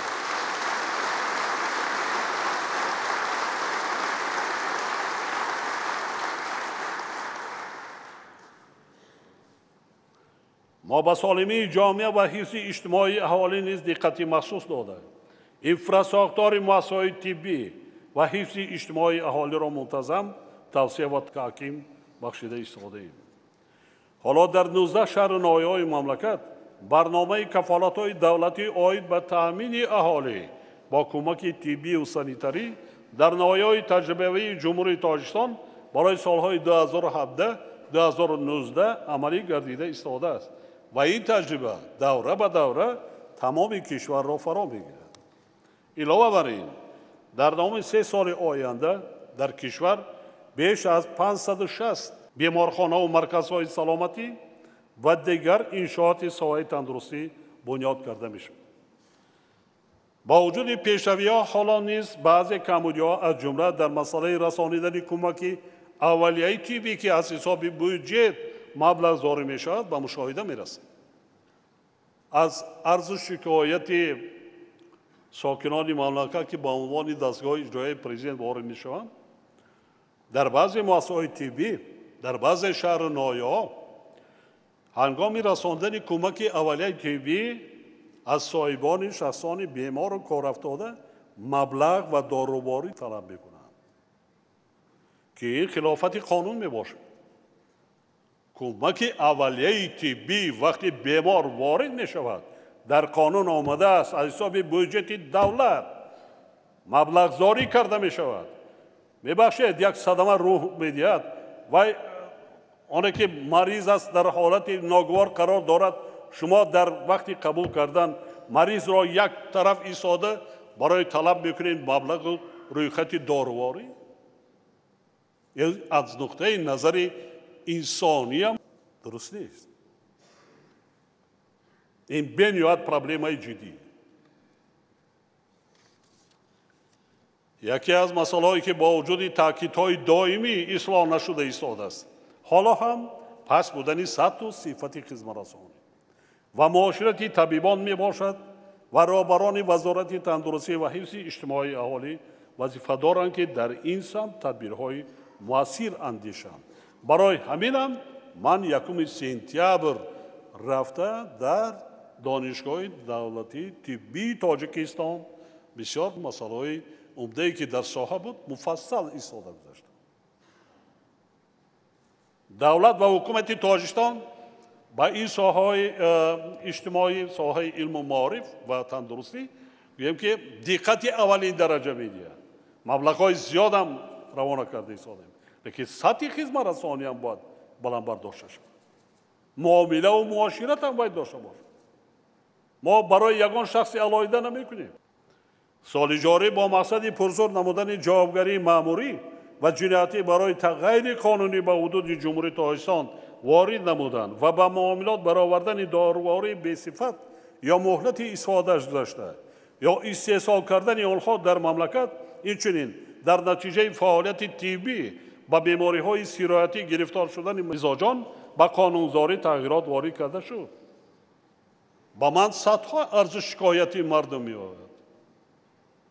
وقتی سنجیده می‌برند طبیب با کی حقوق کدام در اساس کدام قانون حقوق داده است یا امکانیت داده است که با کودکان کسلی بینهایت وزمینی که به قتل آورده میرساند گذراند. با یک کودک نه، 5-6 کودک. طبیب جواب نگوید در نزد قانون کی حقوق داده است؟ هزارها چنین کمبودیا است. پیش رای این کمبودیا را کی گرفته نشد؟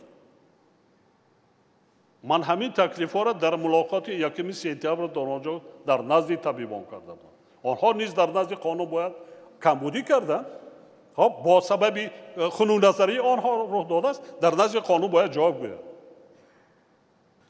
پروکراتورای گنرالی، وزارت تندرستی و حفظ اجتماعی اهالی و دیگر مقامات داخلدار را لازم است که اجرای طلبات قانون را تامین کرده در راه صادرشوی این گونه قانونشکنی‌ها سدی استوار گذارند. حالا در کشور 149,000 نفر شخصانی معیوب، از جمله 15,000 نفر معیوبان گروه یکم، قریب 27,000 نفر معیوبان تا 18 ساله و 71,000 نفر یتیمان عمر به سر میبرند. مبلغ عمومی که هر ماه از حساب بودجه دولت تنها به یتیمان پرداخته می شود بیش از 12 میلیون سومانی را تشکیل میدهد. ما در آینده نیز حل مسائل اجتماعی از جمله غمخواری در حق گروه‌های آسیب پذیر اهالی، در نوبت اول یتیمان و معیوبان، شخصان بی‌سرابان مانده و احتیاجمند و نفقه خوران سابقه داران را از جمله وظیفه‌های مهمترین خود می‌شماریم.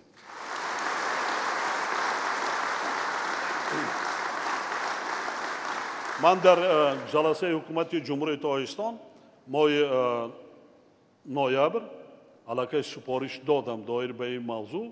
در هر یک محل زیست، دهه، جماعت، ناحیه، ولایت، هر یک شخص معیوب، بیمار، یتیم، بی‌سرابان مانده تحت نظارت دائمی، موقتین دائمی گرفته شده، غمخواری دائمی وابسته میکنند. ғамхорӣ доимӣ карда шавад. мо дар замони соҳибистоқлалӣ ба рушди соҳаи фарҳанг ҳамчун таҷассумгари симои маънавии халқ, муттаҳид созандаи нерӯҳои зеҳнӣ, баёнгари таърихи гузаштаву муосир, оину анъана, дигар муқаддасоти миллӣ ва ташаккулдиҳандаи одобу ахлоқи ҳамида эътибори доимӣ медиҳем. қобили зикр аст ки хусусан солҳои охир таваҷҷӯҳ ба ҳифзи забони давлатӣ, суннату арзишҳо ва либоси миллӣ зиёд шудааст. дар даврони истиқлолияти давлатӣ оину ҷашнҳои миллӣ ва арзишҳои фарҳангие ки дар давоми асрҳо ягонагии маънавии мардумро ҳифз мекарданд, аз қабили наврӯз, мергон, сада, шашмақом, фалак, атласу адрас, чакан ва монанди инҳо эҳьё гардидаанд. бо талошҳои пайвастаи ҳукумати мамлакат қисме аз онҳо, аз ҷумла шашмақом ва наврӯз, ба феҳристи мероси ғайримоддии ЮНЕСКО ва шаҳри қадимаи Саразм, парки миллии Тоҷикистон ба феҳристи мероси моддии ташкилоти зикршуда ворид гардиданд ва соли оянда мусиқии фалак, ёдгории таърихи хулбук ва ҷашнҳои меҳргону сада низ ба ин созмони бонуфузи байналмилалӣ пешниҳод карда мешаванд. чанде пеш бо қарори Ассамблеяи Генералии ЮНЕСКО боз яке аз намунаҳои беҳтарини ҳунарҳои мардумии мо, чаканд ба феҳристи мероси фарҳанги ғайримоддии башарӣ шомил гардид. аз ҷониби ҷомеаи ҷаҳонӣ эҳтироф кардани мероси таърихию фарҳангии мо дар айни замон эътирофи тоҷикон ҳамчун миллати тамаддунсозу фарҳангӣ мебошад.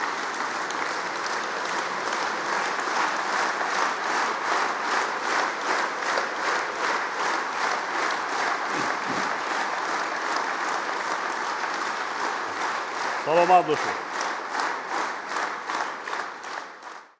мо тасмим гирифтем ки соли 2020 ҷашни яке аз ёдгориҳои бостонии кишварамон шаҳри қадимаи Саразро доир намоем.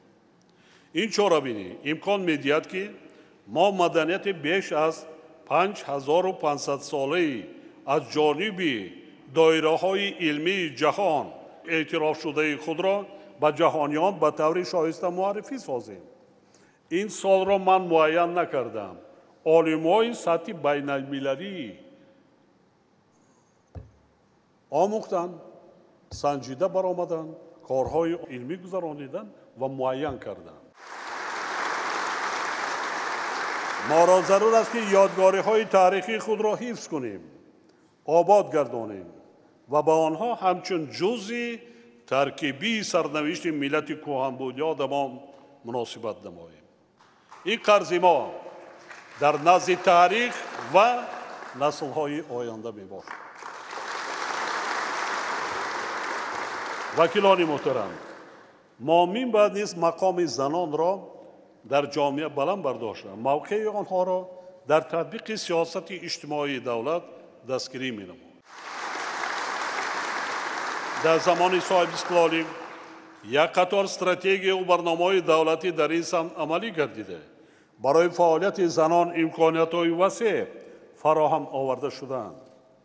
барои мисол, метавон аз ду соҳаи иҷтимоӣ, маориф ва тандурустӣ ёдовар шуд, ки солҳои охир дар ин сохторҳо шумораи занону духтарон ба маротиб афзоиш ёфтааст. тибқи маълумоти оморӣ, соли 1991 дар соҳаи маорифи кишвар аз 95 000 нафар кормандон ҳамагӣ 52%-ро занону духтарон ташкил медоданд. соли 2018 ин нишондиҳанда ба 70% расидааст. дар соҳаи тандурустӣ соли 1998 аз 45 000 нафар кормандон 25 000 нафари онҳо занону духтарон буданд. ин нишондиҳанда соли ҷорӣ ба 51 000 нафар расидааст, ки нисбат ба солҳои пеш хеле зиёд мебошад. имрӯз шумораи занон дар сафи хизматчиёни давлатӣ афзоиш ёфта, соли 2018 در منصب‌های راهبری کننده 19% و در هیئت خدمتچیان دولتی مقامات مرکزی و ساختارهای تابع آنها 25% را زنان و دختران تشکیل می‌دهند.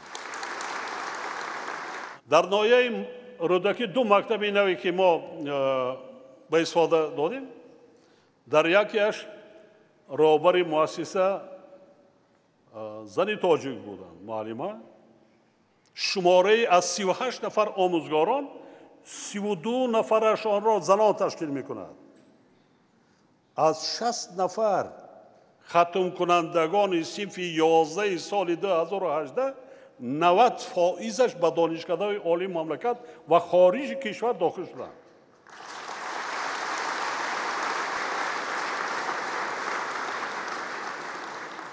ما با عزم و اراده و مسئولیت شناسی زنان همچون نیروی بزرگ جامعه اعتماد کامل داریم.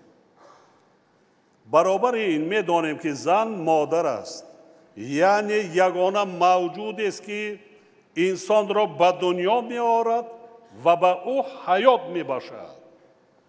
به این خاطر ما مسئول هستیم که به این موجود آفریننده انسانیت ارج گذاریم، رنج و مشقت و زحمت و خدمت‌های او را قدر نماییم.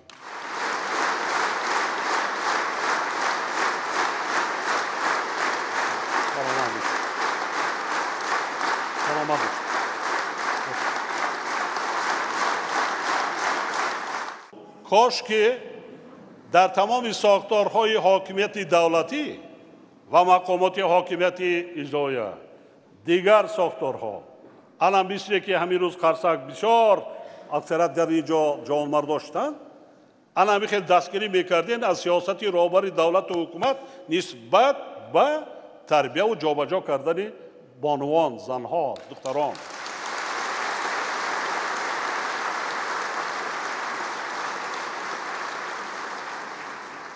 در سیستم‌های بانکی، مالیه، خرج، سیستم‌های کمیونیکاسیون الکترونیکی، علاقه، این چیزها بیشتر باید دختران و بانوان بیشتر کار آنها است.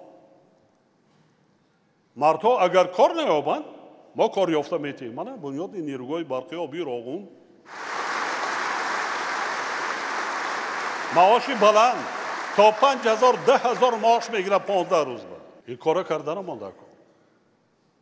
بعضا کارهایی که میشود در این ساحه مادران بسیار وای هستند، هم حبیب هستند، هم بسیار تازه کار هستند، پاک وجدان هستند. این حادثه های ناخوش رو نمیدهد. همزمان با این از مادران و بانوان کشور دعوت به عمل می‌آوریم که در رعایت قانون‌های ملی امان درباره تنظیم عنعنه و جشن و مراسم ملی و درباره مسئولیت پدر و مادر در تعلیم و تربیت فرزند باز هم فعال باشند. فرزندان را به زندگی مستقلانه آماده کرده آنها را برای درست زندگی هدایت نمایند. صرفه سرشته‌کاری را که یکی از خصلت‌های بهترین ملت قدیمه ماست رعایت کنند. در احیای هنرهای مردمی همیشه پیش‌صف باشند. رسم و آیین، عنعنه و سنت‌ها و فرهنگ ملی امان را حفظ نمایند. بانوان و مادران ما باید مهمتر از همه برای پاک و به آلایش نگاه داشتن زبان تاجیکی که ما آن را معمولا زبان مادری مینامیم کوشش کرده به نسل‌های آینده آداب معاشرت و سخنوری را با این زبان شیرین و شاعرانه آموزانند. بار دیگر به پدر و مادران عزیز مراجعت کرده از آنها خواهش می نمایم که به تعلیم و تربیه فرزندان اهمیت اولین درجه دهند. مخصوصا در این زمان پرتضاد و پرحوادث، در این زمان جهانی شوی ما شما شاهد است. جوانان مایه افتخار و سربلندی تاجیکستان عزیز می باشند. ما به جوانان اعتمادی کامل داریم. دستگیری صمیمانه آنها را از سیاستی پیش گرفته دولت و حکومت قدردانی می‌کنیم و نقشی ارزشمندشان را در همه جنبه‌های حیات کشور احساس می‌نماییم. من به جوانان کشور برای دستگیریشان از سیاست دولت و حکومت و خدمت صادقانه‌شان منتداری صمیمی بیان می‌کنم.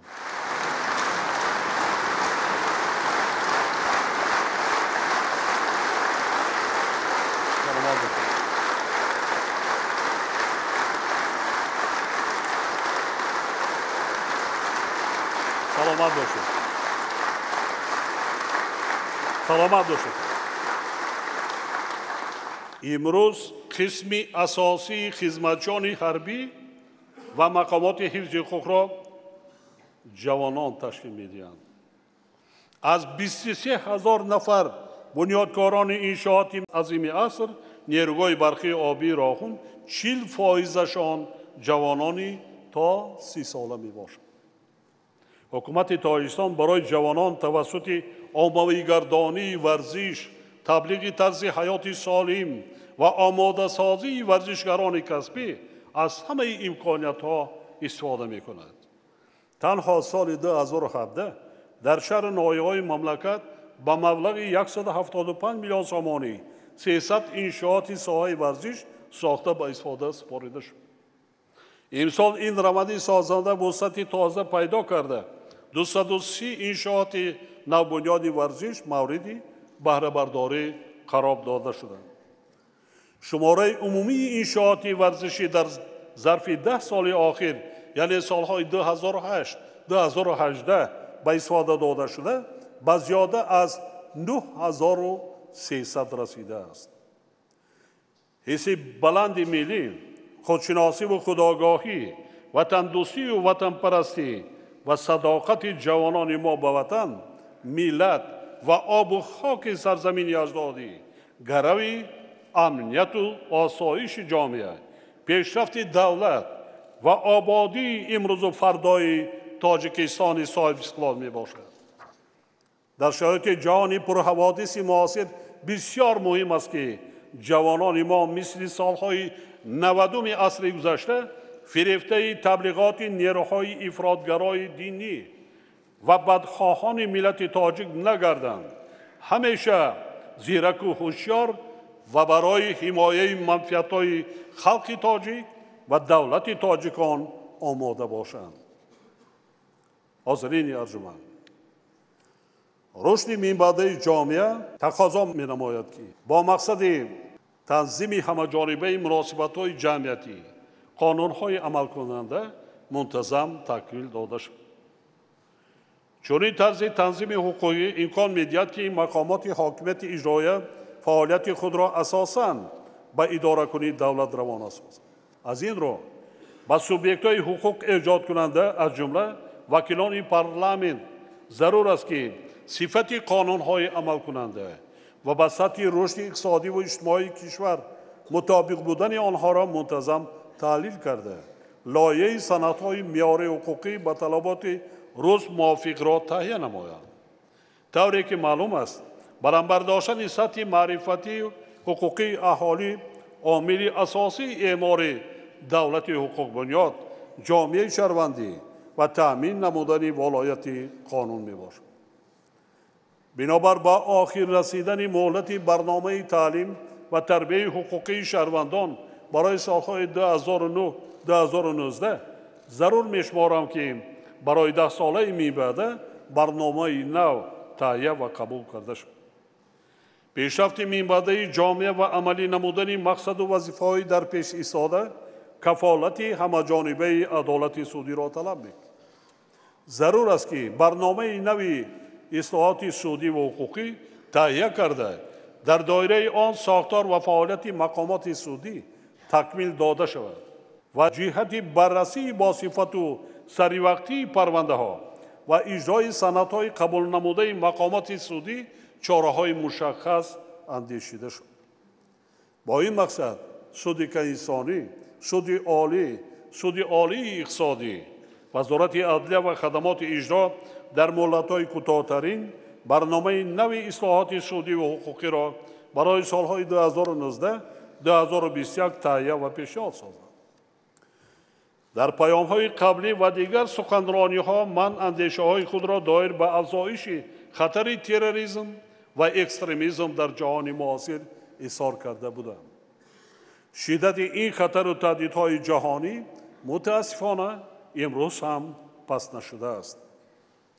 аз тарафи мақомоти ҳифзи ҳуқуқ вақтҳои охир дастгир шудани гурӯҳҳои ҷиноятӣ ки мехостанд дар минтақаҳои сарҳадӣ ва дохили Тоҷикистон амалҳои террористӣ анҷом диҳанд ва он ҳодисаҳое ки дар соли 2018 дар мамлакати мо рух доданд гувоҳии ин гуфтаҳост. бинобар ин мақомоти ҳифзи ҳуқуқ ва сотарҳои низомиро зарур аст ки бо ҳушёрию зиракии сиёсӣ ва баланд бардоштани донишу малакаи касбӣ инчунин бо истифода аз шаклу усулҳои муосир муборизаро бар зидди терроризм ва экстремизм, зуҳуроти ҷинояткории муташаккили фаромиллӣ, қочоқу муомилоти ғайриқонунии маводи мухаддир ва дигар қонуншиканиҳо тақвият диҳад. дар ин раванд диққати асосӣ бояд ба пешгирӣ намудани терроризму экстремизм, шомилшавии шаҳрвандони мамлакат ба созмону ҳаракатҳои террористиву экстремистӣ ва ба ватан баргардонидани шахсони гумроҳшуда равона карда шуд. аз ин рӯ ба прокуратураи генералӣ, вазорати корҳои дохилӣ ва кумитаи давлатии амнияти миллӣ супориш дода мешавад ки дар ҳамкорӣ бо вазорати адлия ҷиҳати такмили заминаҳои ҳуқуқии пешгирӣ кардани экстремизм ва таҳияи тарзу усулҳои муосири муқовимат бо ин зуҳурот дар муҳлати 3 моҳ лоиҳаи қонуни ҷумҳурии Тоҷикистон дар бораи муқовимат ба экстремизмро таҳия ва ба ҳукумати мамлакат пешниҳод намояд. таҷриба нишон медиҳад ки бартараф намудани манбаъҳои маблағзории терроризм яъне муомилоти ғайриқонунии маводи мухаддир омили муҳими пешрафт дар роҳи мубориза бо ин ҷинояти даҳшатнок ба ҳисоб меравад. бинобар ин агентии назорати маводи нашаовар сарраёсати қушунҳои сарҳадии кумитаи давлатии амнияти миллӣ, вазорати корҳои дохилӣ ва дигар сохтору мақомоти давлатӣ вазифа доранд ки дар самти мубориза бар зидди гардиши ғайриқонунии маводи мухаддир тадбирҳои иловагӣ андешанд. баромондани муборизаи қатъӣ ба амалҳои коррупсионӣ шарти муҳими фароҳам овардани фазои ҳамдигарфаҳмӣ дар ҷомеа ва эътимоди мардум нисбат ба сохтору мақомоти давлатӣ мебошад. бинобар ин агентии назорати давлатии молиявӣ ва мубориза бо коррупсия, палатаи ҳисоб, прокуратураи генералӣ ва дигар субъектҳои ваколатдори соҳа бояд ҳамкориро бо аҳолӣ беҳтар баромонда ҷиҳати гузоштани садди устувор дар роҳи амалҳои коррупсионӣ тадбирҳои муассир андешанд. ҳамзамон бо ин якҷо бо вазорати адлия лоиҳаи қонуни ҷумҳурии Тоҷикистон дар бораи мубориза бар зидди коррупсияро ки соли 2005 яъне 13 сол пеш қабул шудааст вобаста ба шароити имрӯза дар таҳрири нав таҳия ва пешниҳод намояд. муроҷиатҳои сокинони кишвар ба дастгоҳи иҷрои президент нишон медиҳад ки фаъолияти баъзе мақомоти маҳаллии ҳокимияти давлатӣ дар ин самт ба таври дахлдор баромонда нашудааст ва шахсони мансабдор ваколатҳои худро тибқи талаботи қонун амалӣ намесозанд. аз ин лиҳоз прокуратураи генералиро зарур аст ки якҷо бо роҳбарони вазорату идораҳо, вилоятҳо ва шаҳру ноҳиё риояи ҳатмии қонуни ҷумҳурии Тоҷикистон дар бораи муроҷиатҳои шахсони воқеӣ ва ҳуқуқиро аз ҷониби шахсони мансабдор ва дигар хизматчиёни давлатӣ таъмин карда ҳар нимсола ба дастгоҳҳои иҷроияи Президенти Ҷумҳурии Тоҷикистон ҳисобот пешниҳод намояд. зарур медонам бори дигар таъкид намоям ки пешрафти босиботи давлат ва ҷомеа пеш аз ҳама ба таъмини амният, волояти қонун, таҳкими тартиботи ҷамъиятӣ ва риояи ҳуқуқу озодиҳои шаҳрвандон асос меёбад. таъмин намудани тартиботи ҳуқуқӣ, амнияти давлат, суботу оромии ҷомеа, ҳифзи ҳуқуқу озодиҳои инсон ва мубориза бо ҷинояткорӣ вазифаи бевоситаи хизматӣ ва қарзи виҷдонии ҳар як корманди мақомоти ҳифзи ҳуқуқ ба ҳисоб меравад. аз ин роҳ тамоми кормандони мақомоти судӣ, прокуратура, корҳои дохилӣ, амният, агентиҳои назорати маводи нашаовар, назорати давлатии молиявӣ ва мубориза бо коррупсия бо мақсади таъмин намудани тартиботи ҷамъиятӣ, суботу оромии ҷомеа, пешгирӣ ва сари вақт ошкор кардани ҷиноятҳо муайян ва бартарафсозии сабабу омилҳои содиршавии онҳо чораҳои ҷиддӣ андешанд. барои расидан ба ин ҳадафҳо кормандони мақомоти ҳифзи ҳуқуқ бояд пеш аз ҳама худашон талаботи қонунҳоро дар кору фаъолияти хеш қатъиян риоя намоянд ва дар иҷрои вазифаҳои хизматӣ намунаи ибрат бошанд. ана 50% муваффақияти кори мақомоти ҳифзи ҳуқуқ аз ана ҳамин масъала вобастагӣ дорад. вазъияти имрӯзаи ҷаҳон ва минтақа тақозо менамояд қувваҳои мусаллаҳи мамлакат бахшус ҷузу томҳои қушунҳои сарҳадӣ ҳамеша дар ҳолати омодабош қарор дошта бошад. мо ба қувваҳои мусаллаҳи кишварамон эътимоди комил дорем ва дилпурем ки онҳо минбаъд низ истиқлолияту озодии тоҷикистони маҳбубамон, амнияти давлат ва суботу оромии мардуми моро чун сипар ҳимоя мекунанд. таъкид менамоям ки вазъи сайёра дар 2-3 соли оянда боз ҳам мураккаб мешавад. бинобар ин роҳбарони ҳамаи сохторҳои низомӣ, хизматчони ҳарбӣ бояд ба баланд бардоштани сатҳи омодагии касбӣ, садоқат ба халқу ватан, тарбияи кадрҳо, риояи ойнномаву низомномаҳо, интизоми ҳарбӣ, таъмини амнияти давлату ҷомеа ва тартиботи ҳуқуқӣ эътибори доимӣ диҳанд. садди аввали мубориза бо терроризм, ҷиноятҳои муташаккили фаромилӣ ва қочоқи маводи мухаддир маҳз сарҳади давлатӣ мебошад. дар ин замина мехоҳам бори дигар хотиррасон намоям ки ҳифзи сарҳад вазифаи танҳо сарҳадбонон нест. ҳар як фарди ватандӯст бояд дар ҳифзи марзу буми ватан, таъмини амнияти давлат ва оромиву суботи ҷомеа бо мақомоти ҳифзи ҳуқуқ ва сохторҳои низомӣ ҳамкорӣ намояд.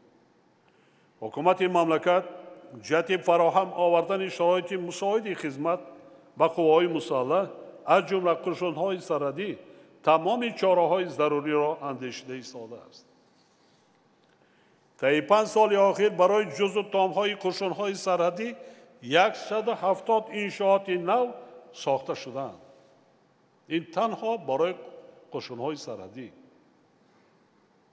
дар маҷмӯъ барои қувваҳои мусаллаҳи мамлакат ва дигар сохторҳои ҳифзи ҳуқуқ беш аз 1000 иншоотҳои нав сохта ба истифода дод. дар ин ҷода ман чандин бор истода гуфтам, баъди пош хӯрдани иттиҳоди шӯравӣ ба мо ягон чизе мерос намонда. мо аз сифр шурӯъ кардем. ҳатто чӣ мегӯем, як ҷои хоб, казармаи хоб ҳам набуд ки сарбозорро дар он ҷо бурда вай кунем. бисёр дар куҷо ҷойгир кардем? дар омӯзишгоҳи касбии техникӣ, дар мактабҳо, дар бохчаҳо, дар куҷое ки буд, мо сарбозорро бурда дар он ҷо кардем ва сол ба сол ҳол ҳам бунёд карда намонда кор. 10 солҳои дигар танҳо дар хатти сарҳади давлатӣ бо афғонистон ки беш аз 1400 километрро ташкил медиҳад, зиёда 100 иншооти ҳифзи сарҳад ба фаъолият оғоз намуданд. суботу оромии ҳамсоя кишварамон афғонистон барои мо мисли обу ҳаво зарур аст ва Тоҷикистон аз рӯзҳои аввали соҳибистиқлолӣ талош меварзад ки дар ин кишвари дӯст сулҳи пойдор барқарор гардад.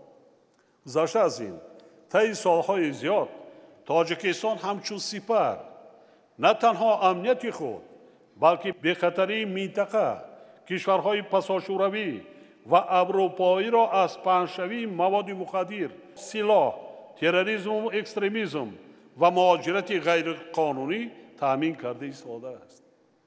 از این رو ما چه از طریق منبرهای بین المللی و چه در دایره گفت و شنیدها با کشورهای خارجی و سازمانهای بین المللی پیوسته دعوت به عمل می‌آوریم که به قضیه افغانستان توجه جدی ظاهر کرده شود. ما کوشش‌های حکومت افغانستان دوست و جامعه جهان را جهت راه اندازی نمودن روند مذاکرات صلح در کشور با اعتدال آوردن وضع سیاسی و نظامی و تأمین رشد اجتماعی و اقتصادی آن همه جانبه پشتیبانی میکنیم و بار دیگر اصرار می‌داریم که قضیه افغانستان تنها راه حل نظامی ندارد. جنگ و نزاع و مخالفت مسلحانه دهشت است. قتل و کشتار آدمان بیگناه است. قشاقی و بینوایی، بدبختی، کسادی اقتصادی و شکست نظام قانونیت و دولتداری است.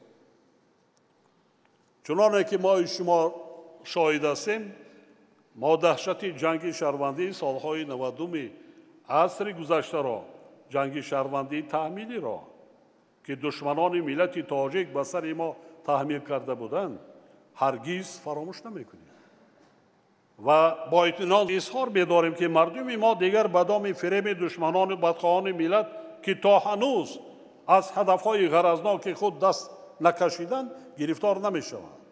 تا حالا جان کنده ایستادند با هر راه واسطه. انا همان هشدار کردن ما به مردم که زیرکی سیاسی را باید از دست ندیم، در غفلت نمانیم، انا همین است.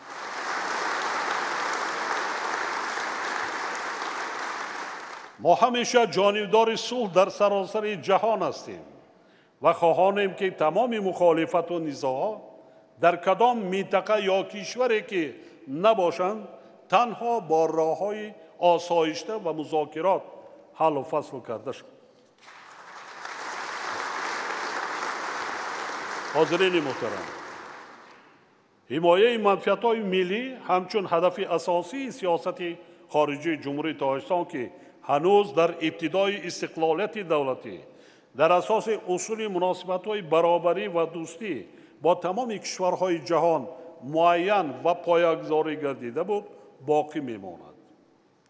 کنسپسیون سیاست خارجی جمهوری تاجیکستان که حالا تطبیق شده ایستاده است ادامه منطقی این سم بوده با سطح صفتا نو برداشتن رابطه‌های بین المللی کشور ما را در شرایط نوی رشد جهانی تأمین می‌نماید. وضع نااستوار جهانی معاصر در شرایط شدت یافتن رقابت‌های گیاه‌سیاسی و گیاه-اقتصادی و افزایش تهدید و خطرهای گلوبالی اهمیت تحکیم و گسترش مناسبت‌های بین المللی را دوچند می‌نماید. بنابراین ما همکاری‌های فراگیر را با کشورهای دور و نزدیک و سازمان‌های بین المللی و منطقوی ادامه داده جهت پیشبرد ثمره‌بخش آنها پیوسته کوشش خواهیم کرد. ما با تحکیم رابطه‌های دوستی و رشد همکاری‌های گوناگون جنبه در منطقه آسیای مرکزی اهمیت اولین درجه می‌دهیم. گسترش و تحکیم مناسبت‌ها با کشورهای آسیای مرکزی چون عنعنه در اساس دوستی و اعتماد، حسن همجواری و همکاری سودمند برآمده شده با اجرای هدف و وظیفه‌ها همچنین رفع مشکلات مشترک روانه گردیده است.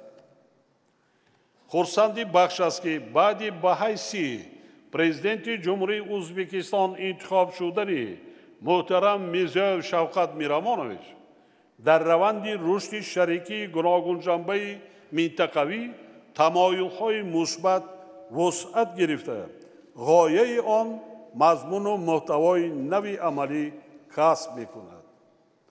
بار دیگر با قناعتمندی خاطر نشان می‌سازم که سال 2018 در مناسبت‌های دوجانبه با کشور همجوار و دوست ما ازبکستان تحولات تاریخی رخ دادند و ما تمام مسائل حل طلب و شدتناک را که طی زیاده از 20 سال آخر بین دو کشور به میان آمده بودند پوره حل و فصل کرده همکاری‌هایمان را به سطح شریکی استراتژی برآوردیم.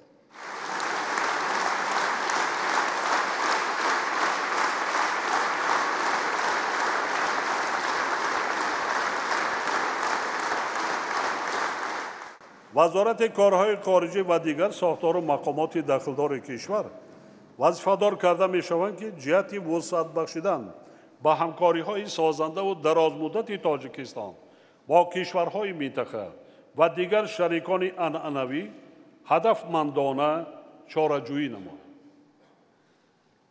در سیاست خارجی جمهوری تاجیکستان تحکیم و گسترش رابطه‌ها در دایره ساختارهای همکاری بین المللی و منطقوی همچون سازمان‌های بین المللی مالیوی جایگاه خاصه دارند.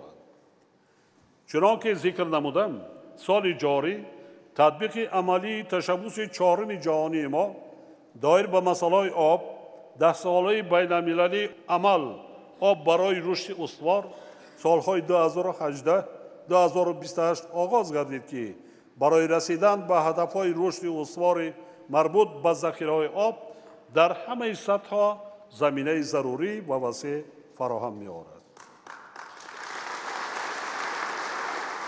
همگی چند روز پیش یعنی 20 دکامبر سال 2018 مجمع عمومی سازمان ملل متحد لایحه قطعنامه پیشنهاد نموده تاجیکستان را تحت عنوان شرح میان مهلت فراگیر جریان تطبیق 10 ساله بین المللی عمل آب برای رشد استوار 2018 2028 یک دیلانه و با هم‌مؤلفی 190 کشور عضو سازمان قبول کرد.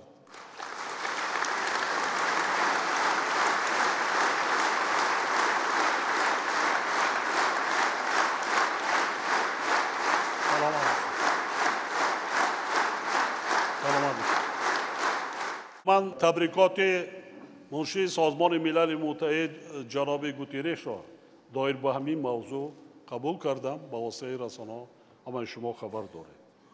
این قطعنامه جریان بررسی میان مهلت 10 ساله را به تنظیم درآورده برگزاری دو چاره‌بینی مهم جهانی را پیش بینی می‌نماید.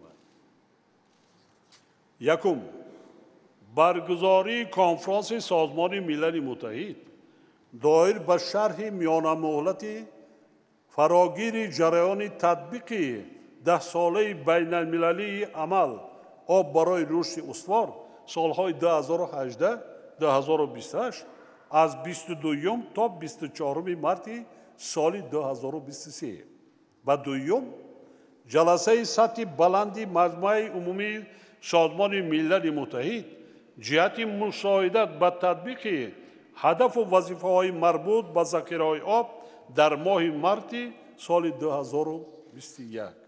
همینطور با اقدام جانبی ما موضوع ذخیره‌های آب در روزنامه سازمان ملل متحد استوار گردیده بار اول چاره‌بینی سطح بلند و فراگیر سازمان در مسائل ذخیره‌های آب بعد زیاده از 6 سال برگزاری نخستین کنفرانس سازمان در ساحه آب از جانب دبیر کل آن دعوت کرده می شود. باید گفت که کنفرانس یکم سازمان ملل متحد در مسائل آب سال 1977 در آرژانتین دایر گردیده بود. بنابراین ما را ضرور است که همچون جانب تشبثکار مسائل وابسته به آب در سطح گلوبالی با مرام عملی گردانیدن هدف و وظیفه‌های 10 ساله نو را منتظم پیگیری کنیم. هموطنان عزیز، اوضاع سیاسی سیاره حالا بسیار ناآرام و بی‌ثبات و باعث تشویش و نگرانی جدی جامعه جهان گردیده است. چنانکه در چندین سخنرانی‌های خود ابراز نمودم، кӯшишҳои аз нав тақсимкунии ҷаҳон, мусаллаҳшавӣ бо шитоб, қудратталабӣ, бархурди манфиатҳои иқтисодиву тиҷоратӣ ва ҷиноятҳои киберӣ торав шиддат гирифта ҷаҳонро ба марҳалаи нави ҷанги сард кашонидаанд ва имрӯз баъзе сиёсатмадорону коршиносон ҳатто доир ба хатари ҷанги сеюми ҷаҳон ҳарф мезананд. ин вазъият самаранокии мубориза бо хатару таҳдидҳои замони муосирро ки ҳамдигарфаҳмӣ ва талошҳои муштараки ҳамаи кишварҳои ҷаҳонро тақозо менамояд, коҳиш дода, баръакс боиси пуштибонӣ ёфтани гурӯҳҳои террористиву ифротгаро аз ҷониби баъзе доираҳо ва истифодаи ин нерӯҳои даҳшатнок ба муқобили минтақаву давлатҳои алоҳида мегардад. ҷумҳурии Тоҷикистон бо эътирофи нақши калидӣ ва ҳамоҳангсози Созмони Милали Муттаҳид ва ниҳодҳои дахлдори он стратегияи ҷаҳонии созмонро оид ба мубориза алайҳи терроризм ва конвенсияҳои зидди террористии он, қатномаҳои шӯрои амният ва маҷмӯи умумиро асоси муборизаи муштарак бо терроризму ифротгароӣ дониста омодагии худро ҷиҳати тақвияти минбаъдаи ҳамкорӣ дар ин арса изҳор менамояд. ба ин хотир Тоҷикистон талошҳои худро вусъат бахшида дар самти муборизаи самарабахш бар зидди хатару таҳдидҳои замони муосир чун пештара шарики табиии ҳамаи давлатҳои дунё ва созмонҳои байналмилалию минтақавӣ хоҳад.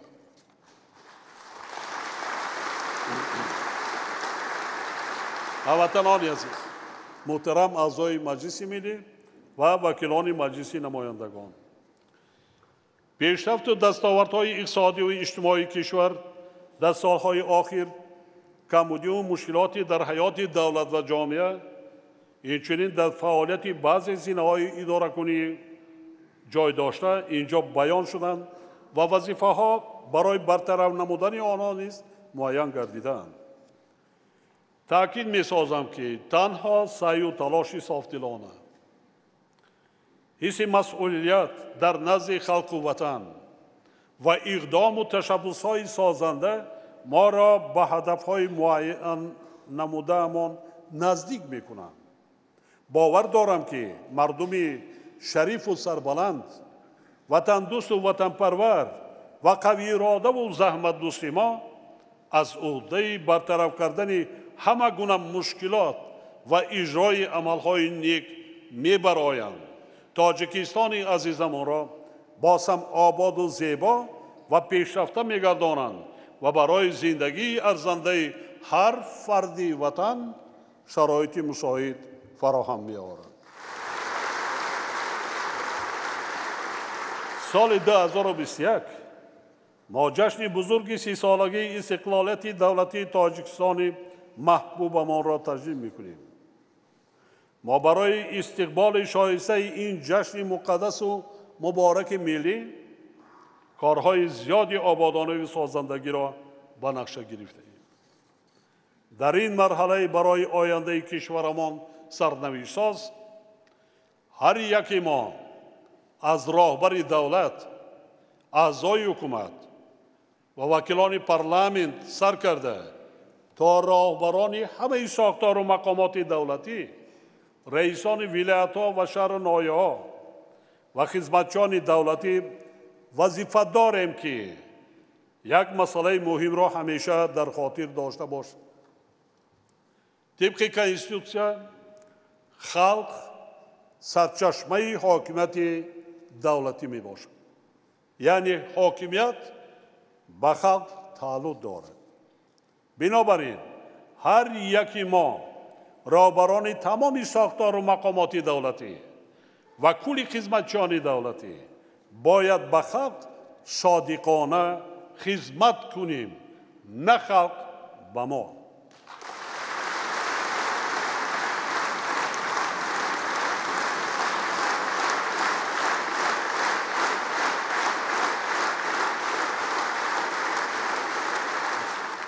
یعنی باز هم بیشتر زحمت کشیم، به خلق عزیزمان صادقانه و صمیمانه و با وجدان پاک خدمت کنیم. نقشه های بنیادکارانه خود را سری وقت و با صفت بلند به انجام رسانیم. ما باید تشبثکار باشیم.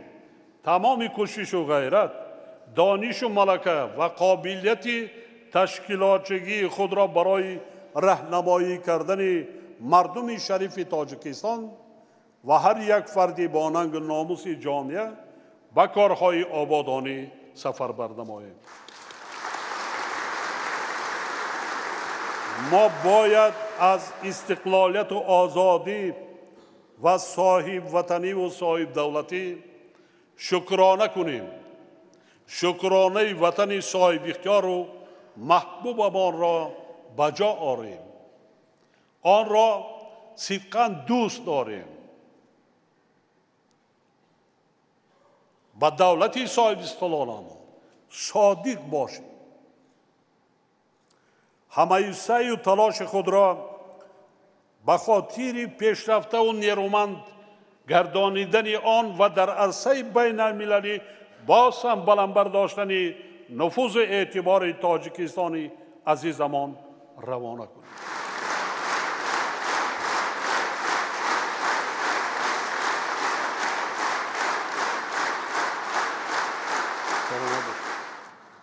این است مراجعت من به شما مردم عزیز و شرفمند تاجیکستان، وکیلان مقام عالی قانونگذار مملکت، اعضای حکومت و کل خدمتچان دولتی. به هر کدام شما وکیلان خلق، حاضرین گرامی و کل مردم شریف تاجیکستان سعادت روزگار و برای کار کامیابی آرزومندم. همیشه سرفراز و سربلند باشید هموطنان عزیز.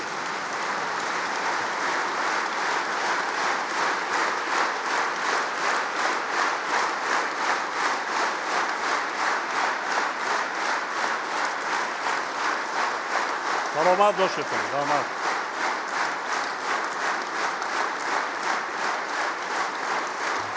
یک جا تشکر.